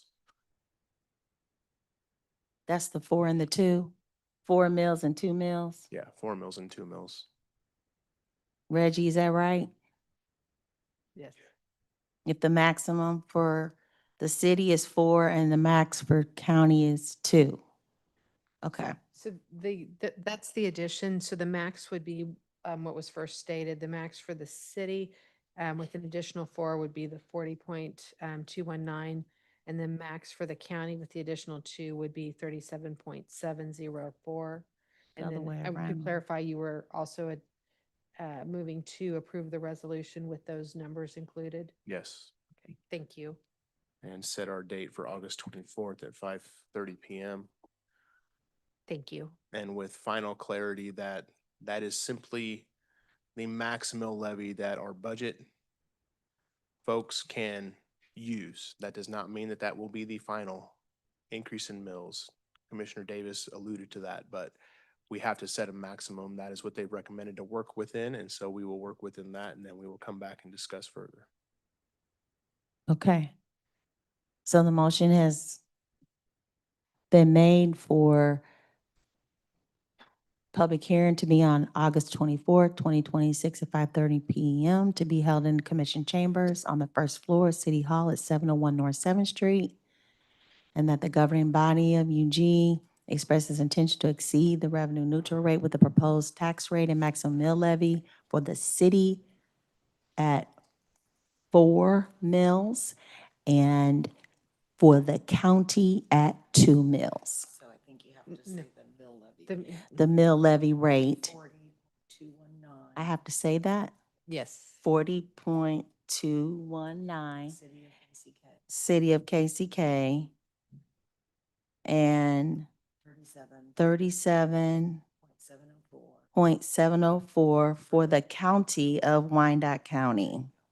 Can I get a second? And with the motion, he also moved to adopt the resolution. With the motion to adopt the resolution. Can I get a second?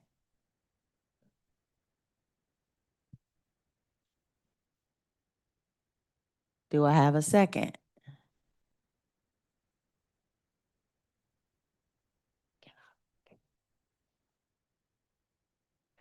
I'm going to second it. Roll call, please. Roll call. Howard, No. Burns, No. Hill, Pacheco, Aye. Lopez, No. Stites, No. Davis, No. Bynum, No. Kump. Nope. The vote is 2-7. The motion fails. Okay. Do I get a motion for a different mill? Commissioner Davis. So I think that's the question for the other folks is, and I guess just kind of gauging the room. Is it the mills that people are there? That's why I voted no, was I think the four mills is too high on the city side. I know it's the maximum. I still think it's too high. My recommendation for the city side would be 2 mills. So it'd be 2 for the city and would be 2 for the county. Open to hear what other folks have to say about that recommendation. So that, you know, if folks want to move forward with that, we can, but that would be my recommendation. Okay, But I will hold on a motion though, Mayor. that's fine. Can somebody tell me what the 2 county equivalents, 2 mills equivalent to? Is it still the 37.7? And the city's the same as 40 point? No, it would- All right, so the city would be 38.219. Commissioner Pacheco. Checo District 5. So then I just have a basic misunderstanding then. So You were thinking that just go ahead and do it up to the max. correct. I mean, and then That's what I we thought will you still meant, which is deliberate. why I went I mean, ahead and seconded. right. So I don't understand what's the matter with that motion. Because if we, I mean, that's fine. We can set the max at 2. It doesn't mean that your final will be 4 mills. Correct. So I mean, I'm okay with voting with, I think we need to get to lesser than 4 mills. Right. And I think probably 2 mills on the county side makes sense based off of the things that were mandated to do on the county side. I mean, I agree with Commissioner Davis, I guess. I just I'm not thinking that that's a mechanism that has to happen currently. But I stand corrected if so. Is that how the rest of the commissioners understood it? Did you think that we were voting final on what the max would be? No. So you're not okay with the max? He's just saying, which is what I thought, that we have up to the max, but you don't have to vote final, the full amount. So you want the max to be lower? Come to it, Larry. Me Yes. personally, yes, I do. Okay, Has there been a motion? there's not a new one. There's not a new. Well, motion. but Davis gave his opinion on what Stites, he I would make a motion. motion that we do not exceed revenue neutral. Lopez second. Okay, there's been a motion to not exceed revenue neutral. And a second, a motion by Stites and a second by Lopez not to exceed revenue neutral. Roll call, please. Roll call. Howard, No. Burns, No. Hill, No. Pacheco, No. Lopez, Aye. Stites, Aye. Davis, No. Bynum, No. Kump. No. The vote is 2-7. The motion fails. Okay, so so Davis, would you be willing to make the motion for the 2-2? I'm curious if there are other opinions. There's no point Okay. in having another vote. Open if floor. people are gonna change. Does anyone else have an opinion on Yeah, that? it doesn't have to be 2-2. If someone says, hey, we want to do 1.5, but I think we've established we don't want to go revenue neutral, but we don't want to max at 4 mills in the city. I think Yeah. we've gotten consensus there. Okay. But I don't know if there's other opinions on the city side seems to be the main issue. Commissioner Davis is looking for opinions. Commissioner Pacheco. Thank you, Mayor. Pacheco District 5. So then in order to have a better understanding, so then if we were to say 2 mills, then here's a term that I'd like to use. So then what keeps us service neutral? If I can ask staff. So then what I'm trying to say is, what keeps us at the same level of service? What would be, is that 4 mills on the city side? Could that be 2 mills? What keeps us at a budget in which we would basically not see a reduction in services to what we are having right now? And I might, maybe we could tag team on this. So I think there's got a couple ways to answer that, which is you saw that their Safer grant has personnel rolling off of it, so that will roll into the books. And then the COPS grant as well. We will set a budget to whatever parameters, the commission adopts. And it's also worth noting, as we heard in the presentation, that the amount of capital spend has been pushed down significantly. So while we are, if we had 2 mills to cover the Safer grant and the COPS grant, we would still be spending a very low amount relative to the budget on capital. So we would get the services part, but our deferred maintenance bill would continue to grow. And so once again, there's the rub. And I think our community deserves to hear that. Then there is the rub. And so we have to be open and honest about where we're at as a community. And, I'd welcome any comments from my colleagues who voted to not exceed revenue neutral. I mean, you don't have to. I don't like to put folks on the spot, but I'd like to hear what is the thought process. Oh, I don't have any problem. Excuse speaking. me, I got Commissioner Comp wants to Oh. speak. Sorry, Commissioner Stites. I thought he was calling. It's okay. I'm gonna let Commissioner Comp. Thank you, Commissioner Stites. I appreciate you. Actually, I'll hold off until. You will? somebody else Okay. speaks. Mine was unrelated to his question. Okay, go ahead, Commissioner Stites. Stites District 7. I don't mind being put on the spot at all when we're talking about voting to raise people's taxes. So here's what I'll say. Throughout the year and previous years, when we make decisions throughout the year on, I'm just going to say business deals, because that's how you were, framing it up, a business, right? And I'm going to use this example, but I don't mean this to be against the organization. But when we sold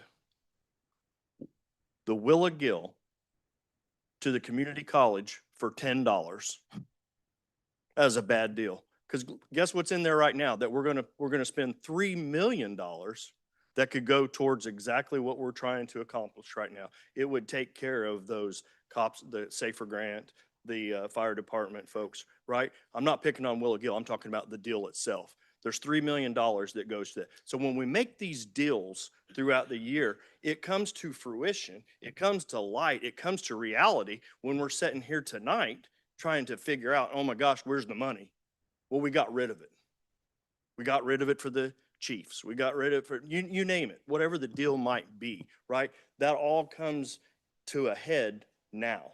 And we're trying to figure out how we now pull up our bootstraps and make it happen, when we need to be thinking about pulling up our bootstraps for the other 364 days a year, so we're not faced with it tonight.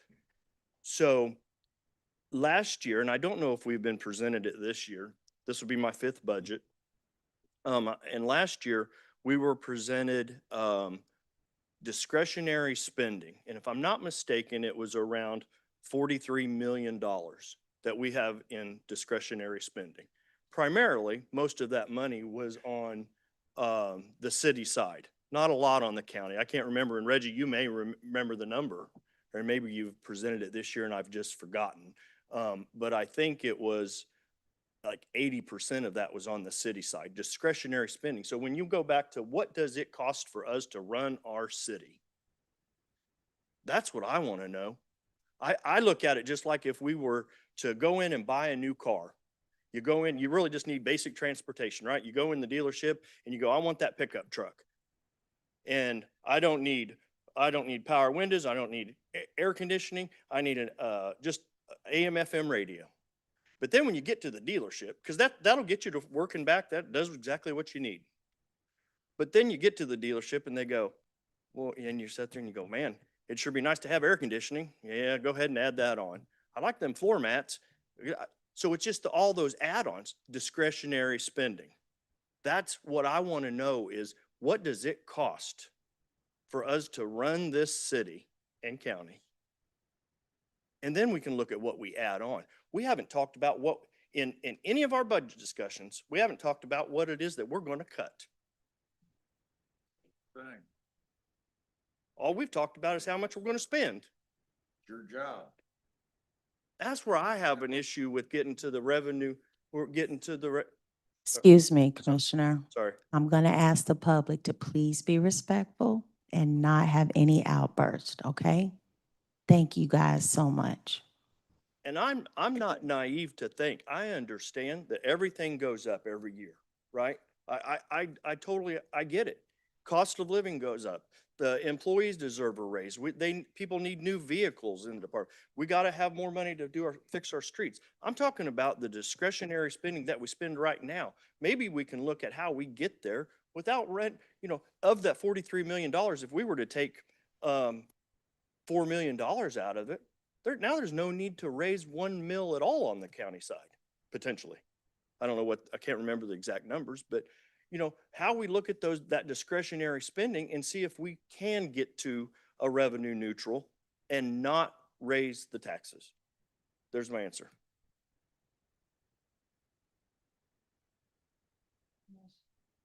Commissioner Pacheco, are you wanting to respond to that, or can I go to Commissioner Kump now? Commissioner Kump's turn is up. I do want to respond to that, but it's Commissioner Kump. Go ahead and respond I to forgot. him. He's okay. Go ahead and respond. No, well, I mean, thank you, Commissioner Stites, for making those points. I think it's very important that you do. I mean, we vote a certain way. People need to understand the way that we think about things. And I don't disagree with Commissioner Stites on the basic idea that we absolutely need to find the places where we can cut. Here's what I will say, though. I sat in one of those seats over there last year. Commissioner Stites, Commissioner Lopez were asking for the same thing, right? And so then where is the impetus then to try to figure out that problem? We can all work on it, but to ask for it and then a year later continue to vote against exceeding revenue neutral without any further plans, to me, is disingenuous. I try not to be disrespectful with that. It's just my honest opinion of what is going on here. Because, we actually are saying then that, okay, it does cost more to run the city. And yeah, there may be some discretionary spending that needs to be whittled out of the budget. But even then, what is our total budget, Reggie? Total number? $509 million for both the city and the county. 509 million. 43 million is less than 10%. The cost of doing business is at or more than that. We could cut it all out. We might be right at break even. That is my point. That is the difficult point. And that is where the rubber meets the road. And we have to come up with a compromise in which we can still provide the services that we need to while working on the things that Commissioner Stites is talking about, because I am completely agreement with that. If there are things that we are doing that do not need to be done, that the community is not necessarily even asking for, poor deals, all these sorts of things, absolutely. We've talked about them in our subcommittee, in our Economic Development and Finance Committee. We've talked about these deals that we're like, no, man, that's not going to bring anything to this community. And we've had these conversations. We serve on the same committee. We're not far away on this issue. But for me, and it's just my opinion, and I'm not trying to sway any of my commissioners or anything like that. It's my opinion.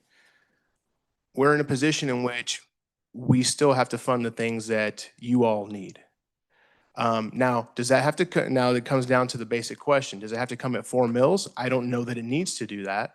And I think perhaps my motion is just one of my own naivete, I guess. But we can talk about a lower mill. But I think the idea of not exceeding revenue neutral, yes, we need to be working on the budget all year round. Absolutely. Absolutely. Without a doubt. And I think that we are doing a lot of that, especially when it comes, like I said, to our debt reduction strategy.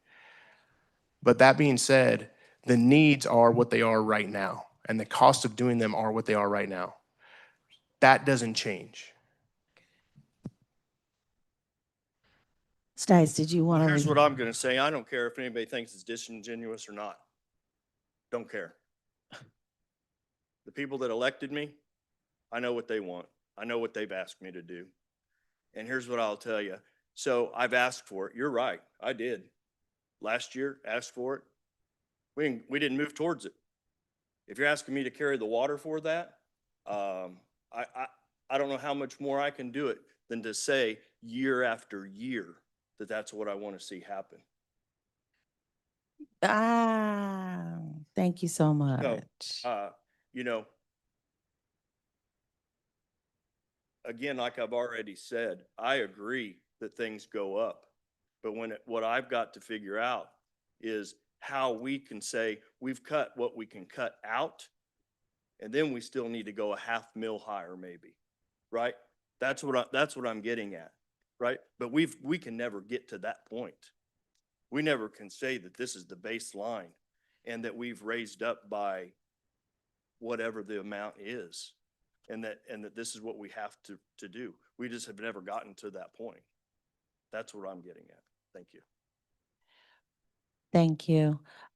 Reg, have you guys ever done that though? Have Yes, we to definitely tell have. what it actually does cost to run the city if you have the right amount of staff and resources for them? Does it exceed 509 million? Yeah, so I can't say we have exact numbers on what it takes to run the city. Mm-hmm. But as far as what Commissioner Stites has said, we have brought discretionary spending to budget workshops in the past, to work with commission on making decisions on making reductions there. And we can definitely do it again also. So can you guys try to put those numbers together? What does it actually cost if you have the appropriate staff in every department, with the adequate So and we do, average annual raise? okay. So we do have those. We haven't done it like in past budget seasons, but in this budget season, we do. The departments did provide us that information, and we can present that. Okay, we need those numbers. All righty. So Commissioner Stites has been asking for it. I know I asked for it earlier this year. If we could get those numbers presented to us, that would be great.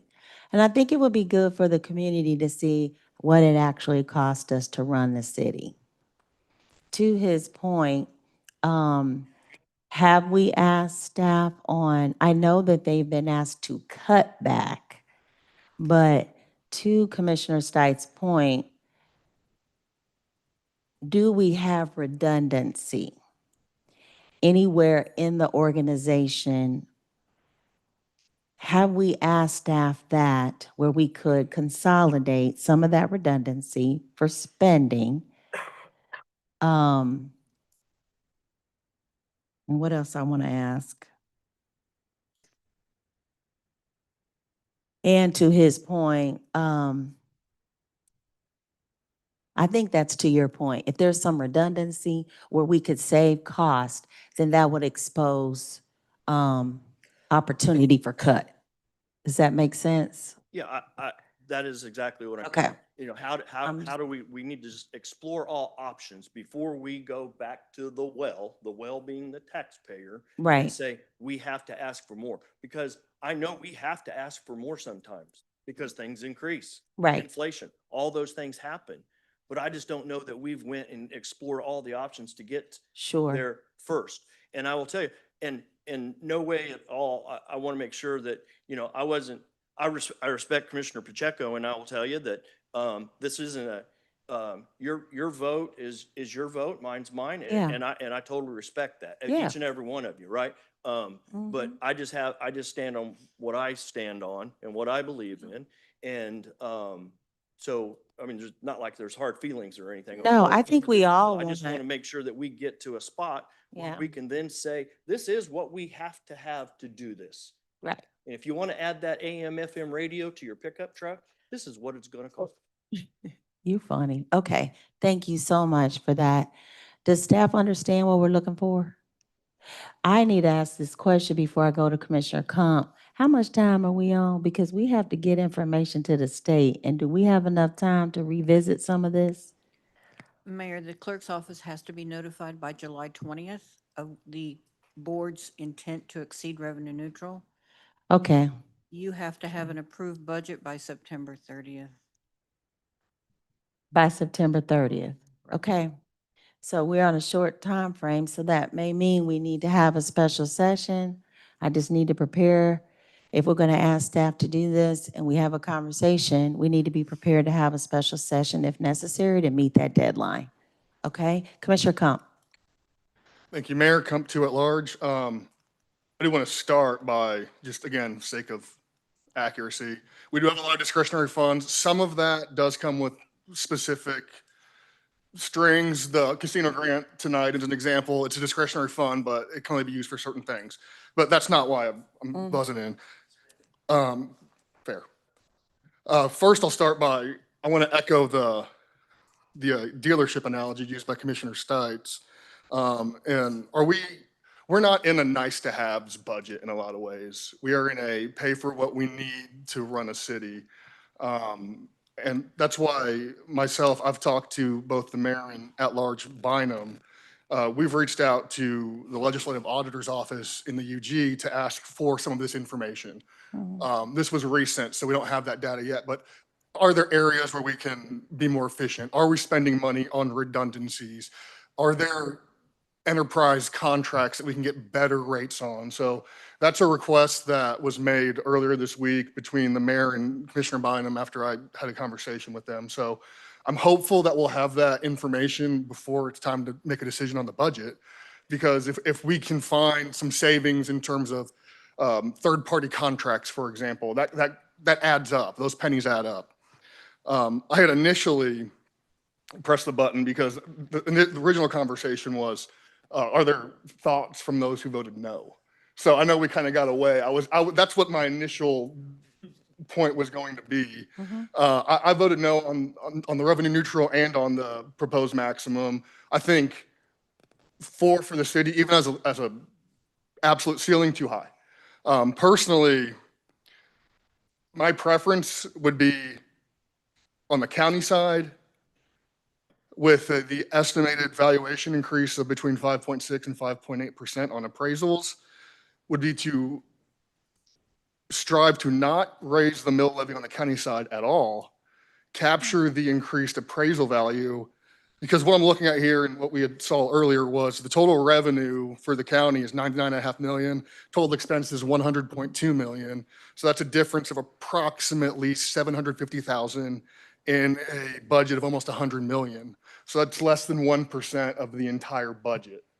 So I guess in my mind, an ideal scenario would be just capture the increased appraisal value, don't raise the mill on the county side, and direct staff to find that less than 1% in savings in the county budget. As far as the city, 2 as an absolute max, with the understanding that I don't know if I'll support a budget that comes back with a proposed 2 mil increase. When we come back and vote on the budget, I can live with as a place to have a discussion to allow staff to create a budget. But that was my thoughts specific to the county side, given that we're talking about less than 1% of the budget is where we're overspending. And are there inefficiencies? Is Reed Partridge going to come back to you and I and Commissioner Bynum and say, yes, there are opportunities to save money and reduce redundancies, and that way we don't have to raise the mill at all. So that's what I wanted to propose. Again, I can't support revenue neutral because that means cutting the mills, and obviously that 750 becomes 4.5 million if we're talking about that. And the county side has the mandates that we have to fund because the state says we have to fund it. But so I can't support revenue neutral, but also I want to keep it as low as possible to run this government efficiently while recognizing that it is expensive to live everywhere in the country right now. And we can't keep asking folks to spend more and more because, and I made this point earlier, these are not just numbers in front of us. These are people's lives that we're talking about. So that's my idea. I don't know how the commission feels about it, but I wanted to at least, considering that 30 minutes ago, the ask was for some thoughts. That's kind of where I'm coming from. That's good. Thank you, Commissioner Commissioner Hill. Thank you, Madam Mayor. And Hill District 4. I just want to say a couple things. Number one, I voted yes when Commissioner Pacheco made a motion earlier. And I think the reason, which I want to explain, is that it was my understanding that even though we voted for that particular motion, that it's not the final budget. Right. And so it sounded like, after everybody got done, it sounded like, oh, well, okay, she wants the top, amount of taxes to come out of your pocketbook. No, that's not it at all. I was under the understanding that it is not the final budget. This is just what we have to turn in right now to the state. So I want to get that clear. That's one thing.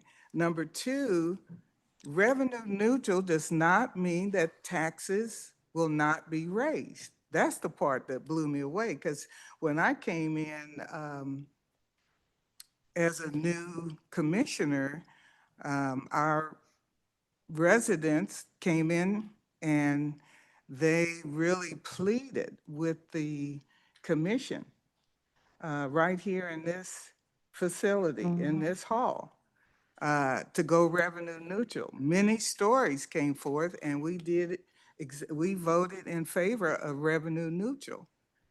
And then many of the services stopped. Many of the employee opportunities were frozen. And then people came in saying, fix the roads. Why aren't you doing this? Why aren't you doing that? So it has been an experience.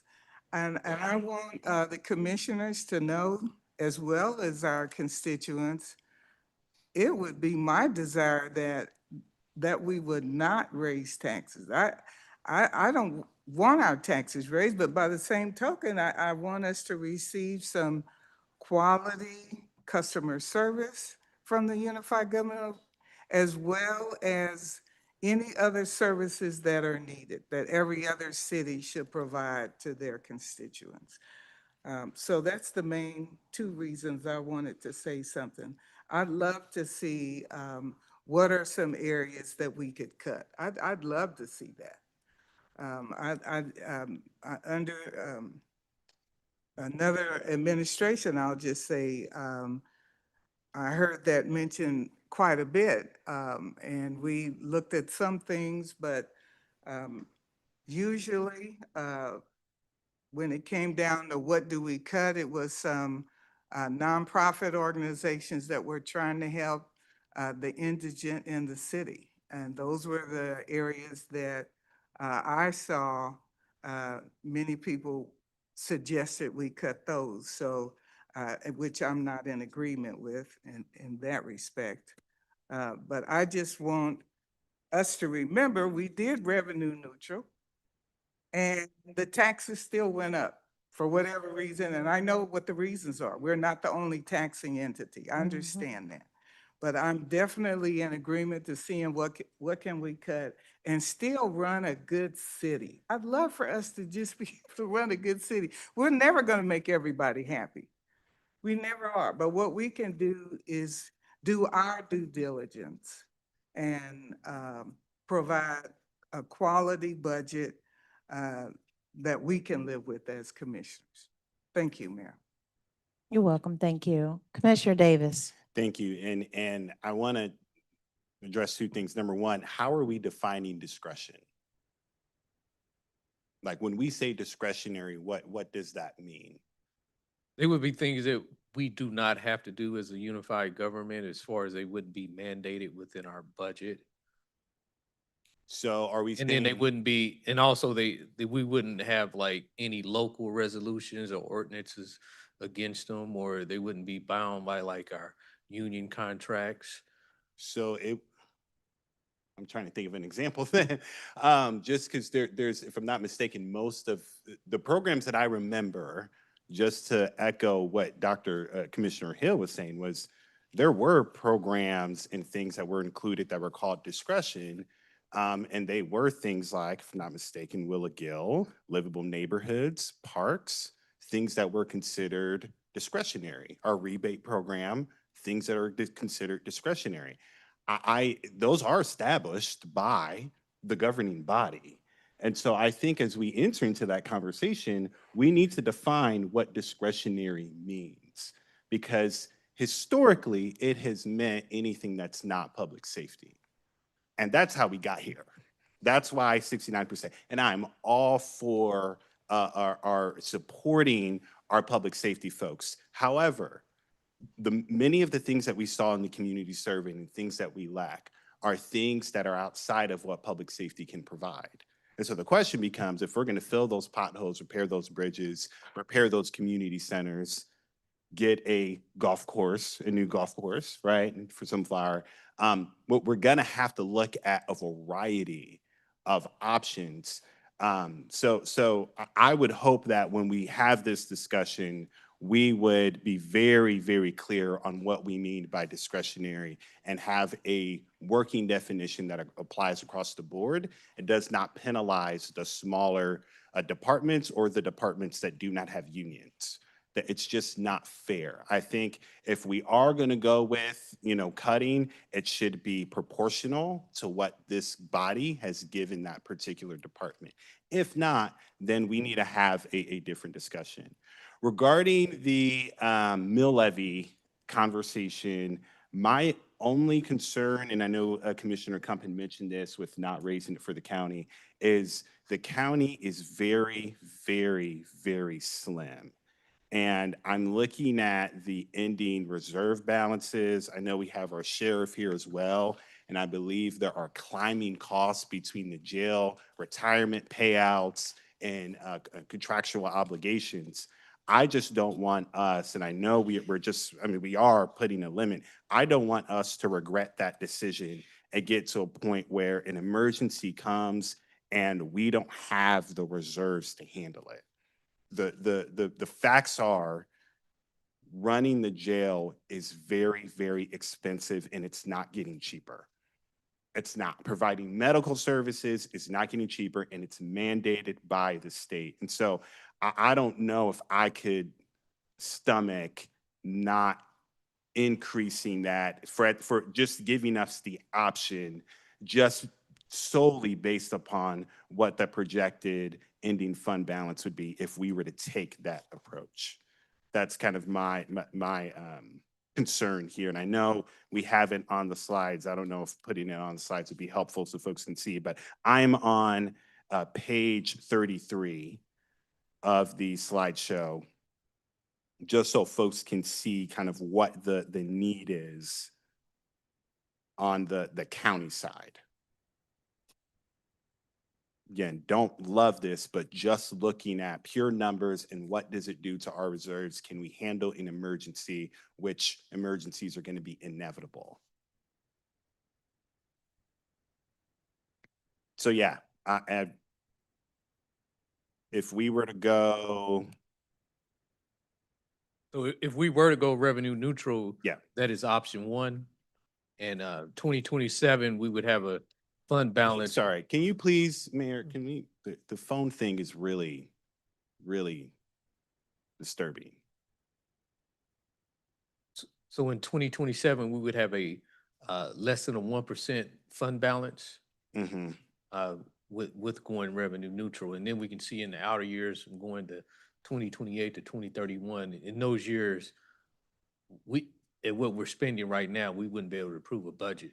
We would have to make some significant changes on the expenditure side to be able to approve a budget from 2028 to 2031. Gotcha. I do see on the next slide for 34, and this is if we were to just, and I believe Commissioner Kump, you were alluding to this, which is just accept the revenue growth from the assessed value. No mill levy touch at all. I just went in. It would be option.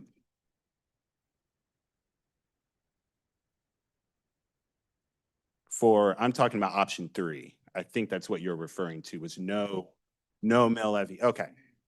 And then, so that would put our projected fund balance at 4.3 million, 3.2 million, 4.3 million for 2027, 3.2 million for 2028, and then 1.7 million for 2029.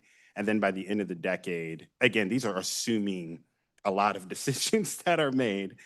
So it's just a forecast. And then by the time you get to 2030, we do not have a savings, like our reserves are depleted. That's just where I have some reservation in going that route for the county. I think for the city, quite frankly, a stronger argument could be made. However, we know that even there on the city side, you're still looking at 2030, 2031, not having much of a fund balance by the end of the decade. So yeah, I would still stand by a maximum of 2 mil increase for both the city and county for that reason, but I can understand the other reasons. County Administrator. And I just want to add on the county side too, the sheriff, as you heard in the presentation, is a significant portion, about 45% of the county, and then the district attorney is another 15. You got, correct me if I'm wrong on the budget. So the 2 constitutional offices that really say, this is what we need in order to run our operation, and this is what you need to fund us at. That's the constraint that we kind of operate on the county side when we talk about finding savings. Now, the sheriff is a good partner, and we want to work with him to identify those areas that we could find those. But I just say it is a challenge in those departments that are constitutional offices. They run their departments, and you all give them the budget, and they dispense of the budget to run their operations. It is a more challenging scenario or place in order to sort of push cuts and reductions. Commissioner Bynum. Thank you, Mayor. I would also like to address the topic of discretionary spending. Hopefully, as we move through our budget workshops and our budget and finance department brings that number to us, as you did last year, among us, we can find some consensus on what constitutes discretionary spending. Just this week, just since Monday, I've had emails and phone calls requesting a street paved in her neighborhood because she's watching lots of other streets get paved, and she's like, I want my street paved. Is that discretionary spending? I don't know. We're going to have to decide. We've had a request. This commission has had a request for a hold on hundreds of land bank properties while a redevelopment plan is undertaken, but no provision for maintenance of those land bank parcels. Is that discretionary? I've helped a taxpayer make a request for damages that he believes are due to him for damages on his property. Is that discretionary? I've had a request for mowing of frontage property that is owned by a private individual. A large section of frontage property that's owned by a private individual. Is that discretionary? I've had a request for outreach and extra patrol of an area from an older adult because she has had activities occur that make her feel unsafe. So what is discretionary activity for our police department? We've had an email for help with major non-compliance of codes in a residential area. So we need to talk about whether that's discretionary. And then lastly, my own personal example of having to corral and surrender a dog to animal services that was more than likely dumped on my property and left by some uncaring individual. So that's 7 things that I think are all worthy of a conversation among this body as to whether those are discretionary items that our government should do or needed and required. So as we contemplate our question, what does it cost to run our city? What does it cost to run our county? We're going to have to come to some level of agreement among us about what spending's necessary and what's perhaps desired spending, such as some of the requests that I've received just since Monday, serving in this office. If we're going to try to hold the mill rate steady or the revenue steady, as we've discussed here for many years, then we're going to also have to grapple with what will the cuts be. That will have to be a part of our ongoing discussions if we're going to try to hold the mill levy rate steady or the revenue property taxes generate steady. The question will be, what will the cuts be? And that hopefully will be a question we answer after we have a serious conversation about what we all can at least find consensus around what discretionary spending is in this city or county government. And Mayor, I would like to make a motion that we set a public hearing regarding our intention to exceed revenue neutral for August 24, 2026. That we express our intent to exceed revenue neutral rate with a proposed tax rate and maximum mill levy for City of KCK of 36.219, which is our current mill levy rate. And that we express our intent to exceed revenue neutral with a proposed tax rate and maximum mill levy for Wyandotte County of 35.704, which is our current mill levy rate. And that we direct a copy of the resolution be sent to our unified government clerk as notice of the proposed intent to exceed the revenue neutral rate. Thank you for that motion. Before we get a second, Lopez. Yeah, I was just kind of comment that, you know, I would be all about exceeding revenue neutral if we got the college off our tax roll. However, we can do that, but I know that takes legislative action. You know, I've also seen, dug deep down and just looking at, you know, I've talked to, some directors about, hey, you know, when we remove trees, we can, there's a mill not too far away. We can use these dead trees that we remove off of our properties and mill all the lumber cheap to redo our trailers that we have. And come find out, we don't have trailers that long. We go buy brand new trailers when I'm like, why are we spending money on brand new trailers when we can just do easy repairs? I have trailers I bought in 2009, put a new axle on there, whatever, new brakes, new lights, new floor. I'm not gonna go blow a bunch of money. Then I found a place in another state where it's a manufacturer. I'm buying trailers from them when I need them. They sell up here for 15,000 and I was able to go to the manufacturer and buy them for 9,000. I don't know why we're not doing that either. So that's my comment. Thank you. Okay, there's a motion on the floor. Can I get a second? Second.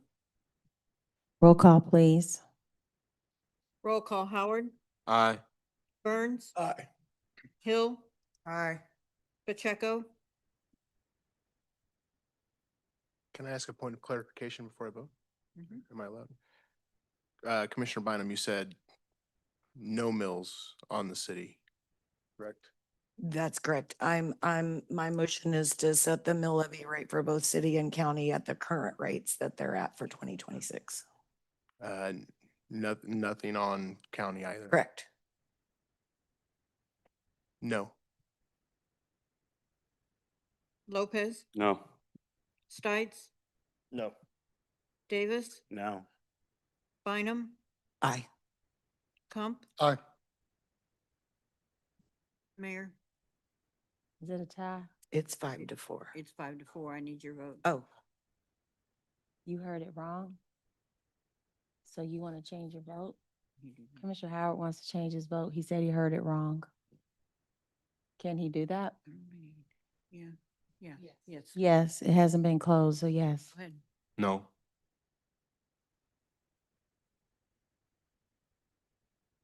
now it's a tie. Mayor, we still need your vote.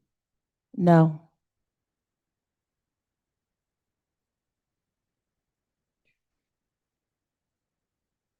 So the vote is 6-5. Mhm. 6-4. Because. Howard Did she need my vote? Yeah. Yeah, it was 5-5. 1, 2, 3, 4, 5. Four, Mayor five, voted no. 6, no.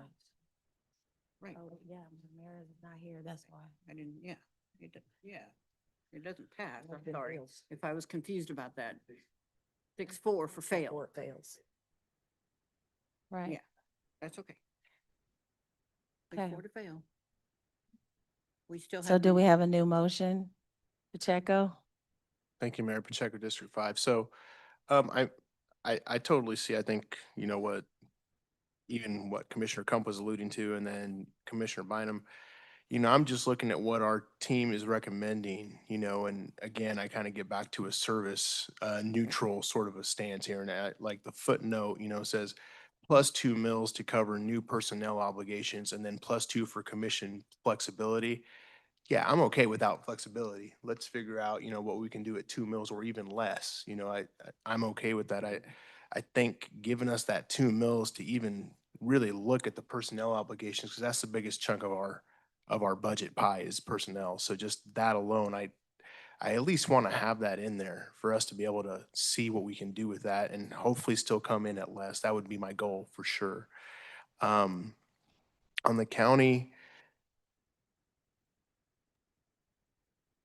I like Commissioner Kump's idea of trying to find the savings. I think we could probably get there without any mills. I think we could do it.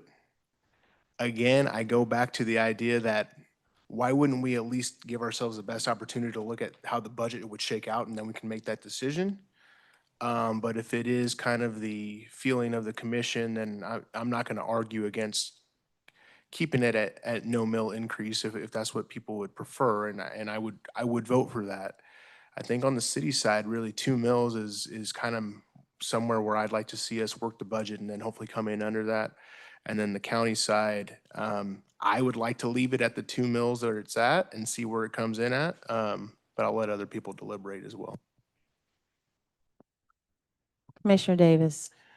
Yeah, I mean, the city of Bonner Springs chose to set their max by 38 to 38.993, and that change would be 4.39 for the city of Edwardsville. They're giving themselves the flexibility at 2.124. And so the question becomes, what are we doing tonight, right? Knowing that we're not setting the maximum, or we are setting the max, knowing that we are not voting on the budget, that we're not voting on the final mill levies, knowing that we have unpredicted costs, knowing that we have ongoing collective bargaining contracts that are very expensive, that I don't know if anybody up here would consider discretionary, but make up easily 70% of our budget.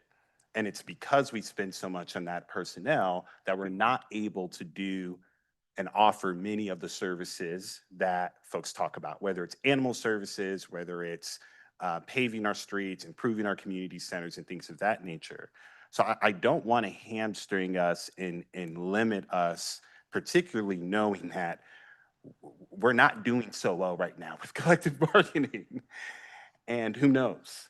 If that deal shakes out and we're having to pay more, what will it do to our level of flexibility? And what are we prepared to do if we don't have the money for it, but the requests from the men and women that are in uniform is much more than what we currently have? Those are some hard decisions that we have to make. I would like for us at the very least to buy some time there. So I would I think I could be talked down on the county side from coming from 2 and maybe down to 1.5 or to 1. But there's a lot happening with collective bargaining and with retirement payouts and with the jail costs. I just don't know if this year is the year to say, don't give the option for that. That's where I'm at. Thank you. Checo. Thank you, Mayor Pacheco, District 5. So I will make a motion to declare our intent to exceed revenue neutral, to set a hearing date for August 24th at 5:30, and to set a max mill levy on the city of +2 mills, which would be 38.219 mills, and of the county of +1 mill, which would be 36.704 mills, and to adopt the resolution. Davis, second. It's been moved by Pacheco and second by Davis. Roll call, please. Roll call, Howard, Aye. Burns. No. Hill, Aye. Pacheco. Aye. Lopez. No. Stites. No. Davis. Aye. Bynum. No. Kump. No. Mayor. I have 6 to pass. Yeah, she could change. Still gonna fit. Yeah. Yeah. The vote is 4 to 5, the motion fails. I don't need a vote. No.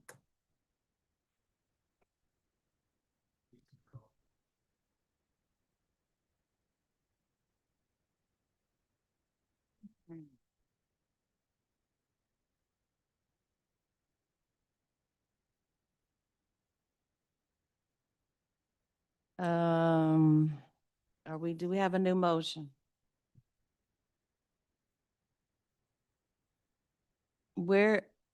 I know that we have some that don't want to see revenue neutral. I mean, you don't want it to exceed. But where's the flexibility for the mills, for those that have an issue with the mill numbers?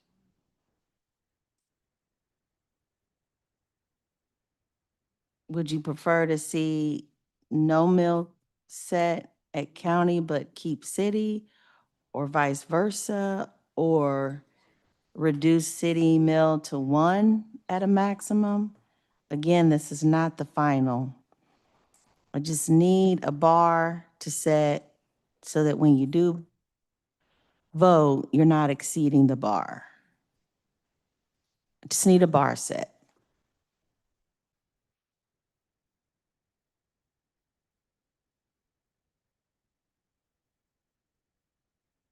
We have to decide.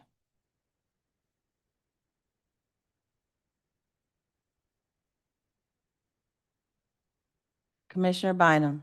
Thank you, Mayor. I'm wondering if it's appropriate, we have voted down revenue neutral.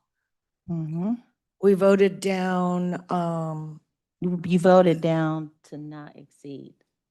excuse me, we voted down not to Not exceed. revenue neutral, yes. We voted down, what the budget team had recommended at the higher, mill levy increases. We have voted down no mill levy increase, and we have voted down 2 mills on the city and 1 on the county. So what I'm wondering is, maybe legal can help us, is it appropriate if we suggested and did thumbs up consensus work instead of repeatedly voting for things that aren't going to pass? The clerk cannot record that in the record. So you can give sort of verbal, you can each tell what you want, but there's no way to record. I'm wondering if, Well, that's why I maybe our asked. commissioners would verbally respond to 1 mil and 1 mil, one on the city and one on the county as a maximum mill levy. Yes, you can have informal discussions without a vote. That's why I asked, what are we willing to compromise on? All we're doing is just setting the bar. So when it's time to vote for the final, you don't exceed the bar. Commissioner Davis. Again, I'm just looking at reserves. And I definitely can entertain that proposal, but I just want to make sure, for our staff, 1 mil at the county level is 2.3 million. It's about 2.3 million. Okay. So we would basically take that example on. Okay, we would take that example on page 34, and it would be option 4, but then we would subtract that 2.3 million from the fund balance. I just want to make sure my math is, because we don't have like a picture of what a 1 mil increase would be. No, we don't. I think we do have a 1 mil. Am I missing for 1 mil? It's not in the financial statement, but there is one where What page? slide 22. Slide 22. It doesn't show the long range. So, Oh, the mill change 1 point. oh, okay, but the total, okay, so the net change would be 1.6 million. You have 101. Okay, I can go for 1 mil, and then 1 mil on the city side is slide 24 Yes. for that additional example. Yeah, I am curious about what the fund balance will be. That's my other concern.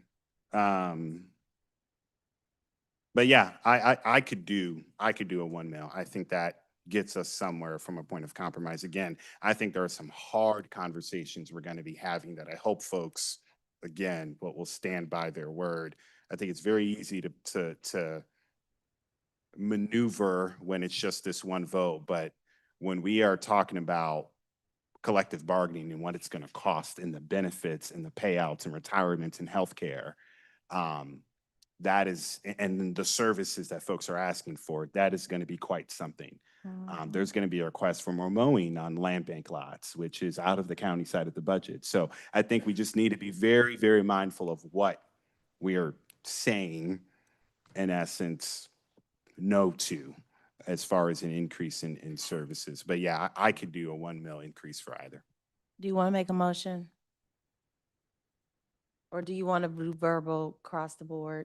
Yeah, I'd like to hear where other folks are at before doing that. I would second it.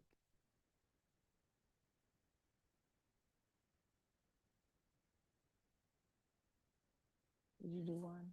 Would you do one? Would you do one? Yeah. Would you? Would you come?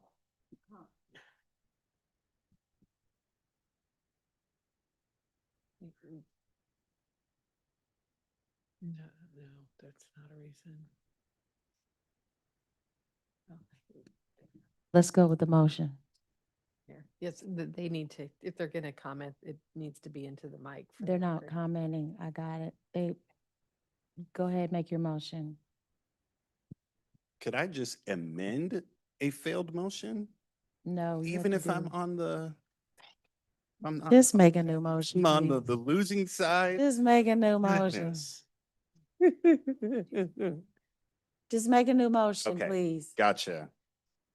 Okay, all right, all right. Okay, all right. let me make sure I need the slide with the numbers on it. There we go. Okay, cool.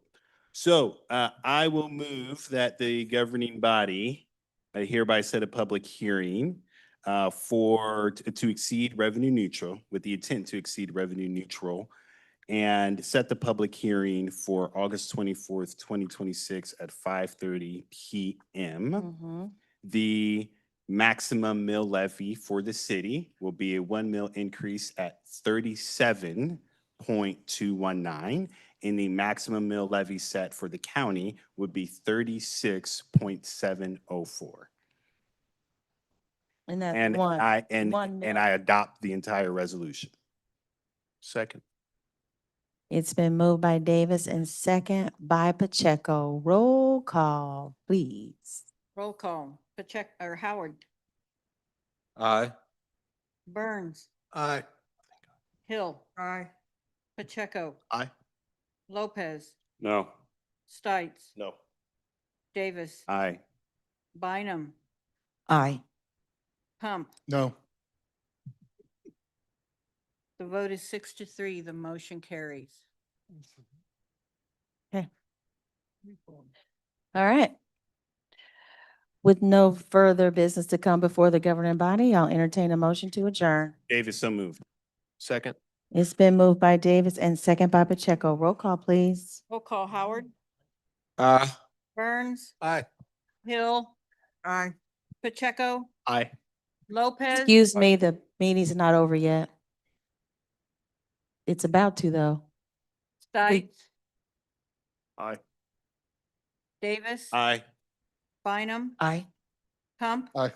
Vote is 9-0. The motion carries. Thank you, everyone. Thank you to our residents who are here. I appreciate you for being here. And to all online, thank you for joining us. Meeting adjourned.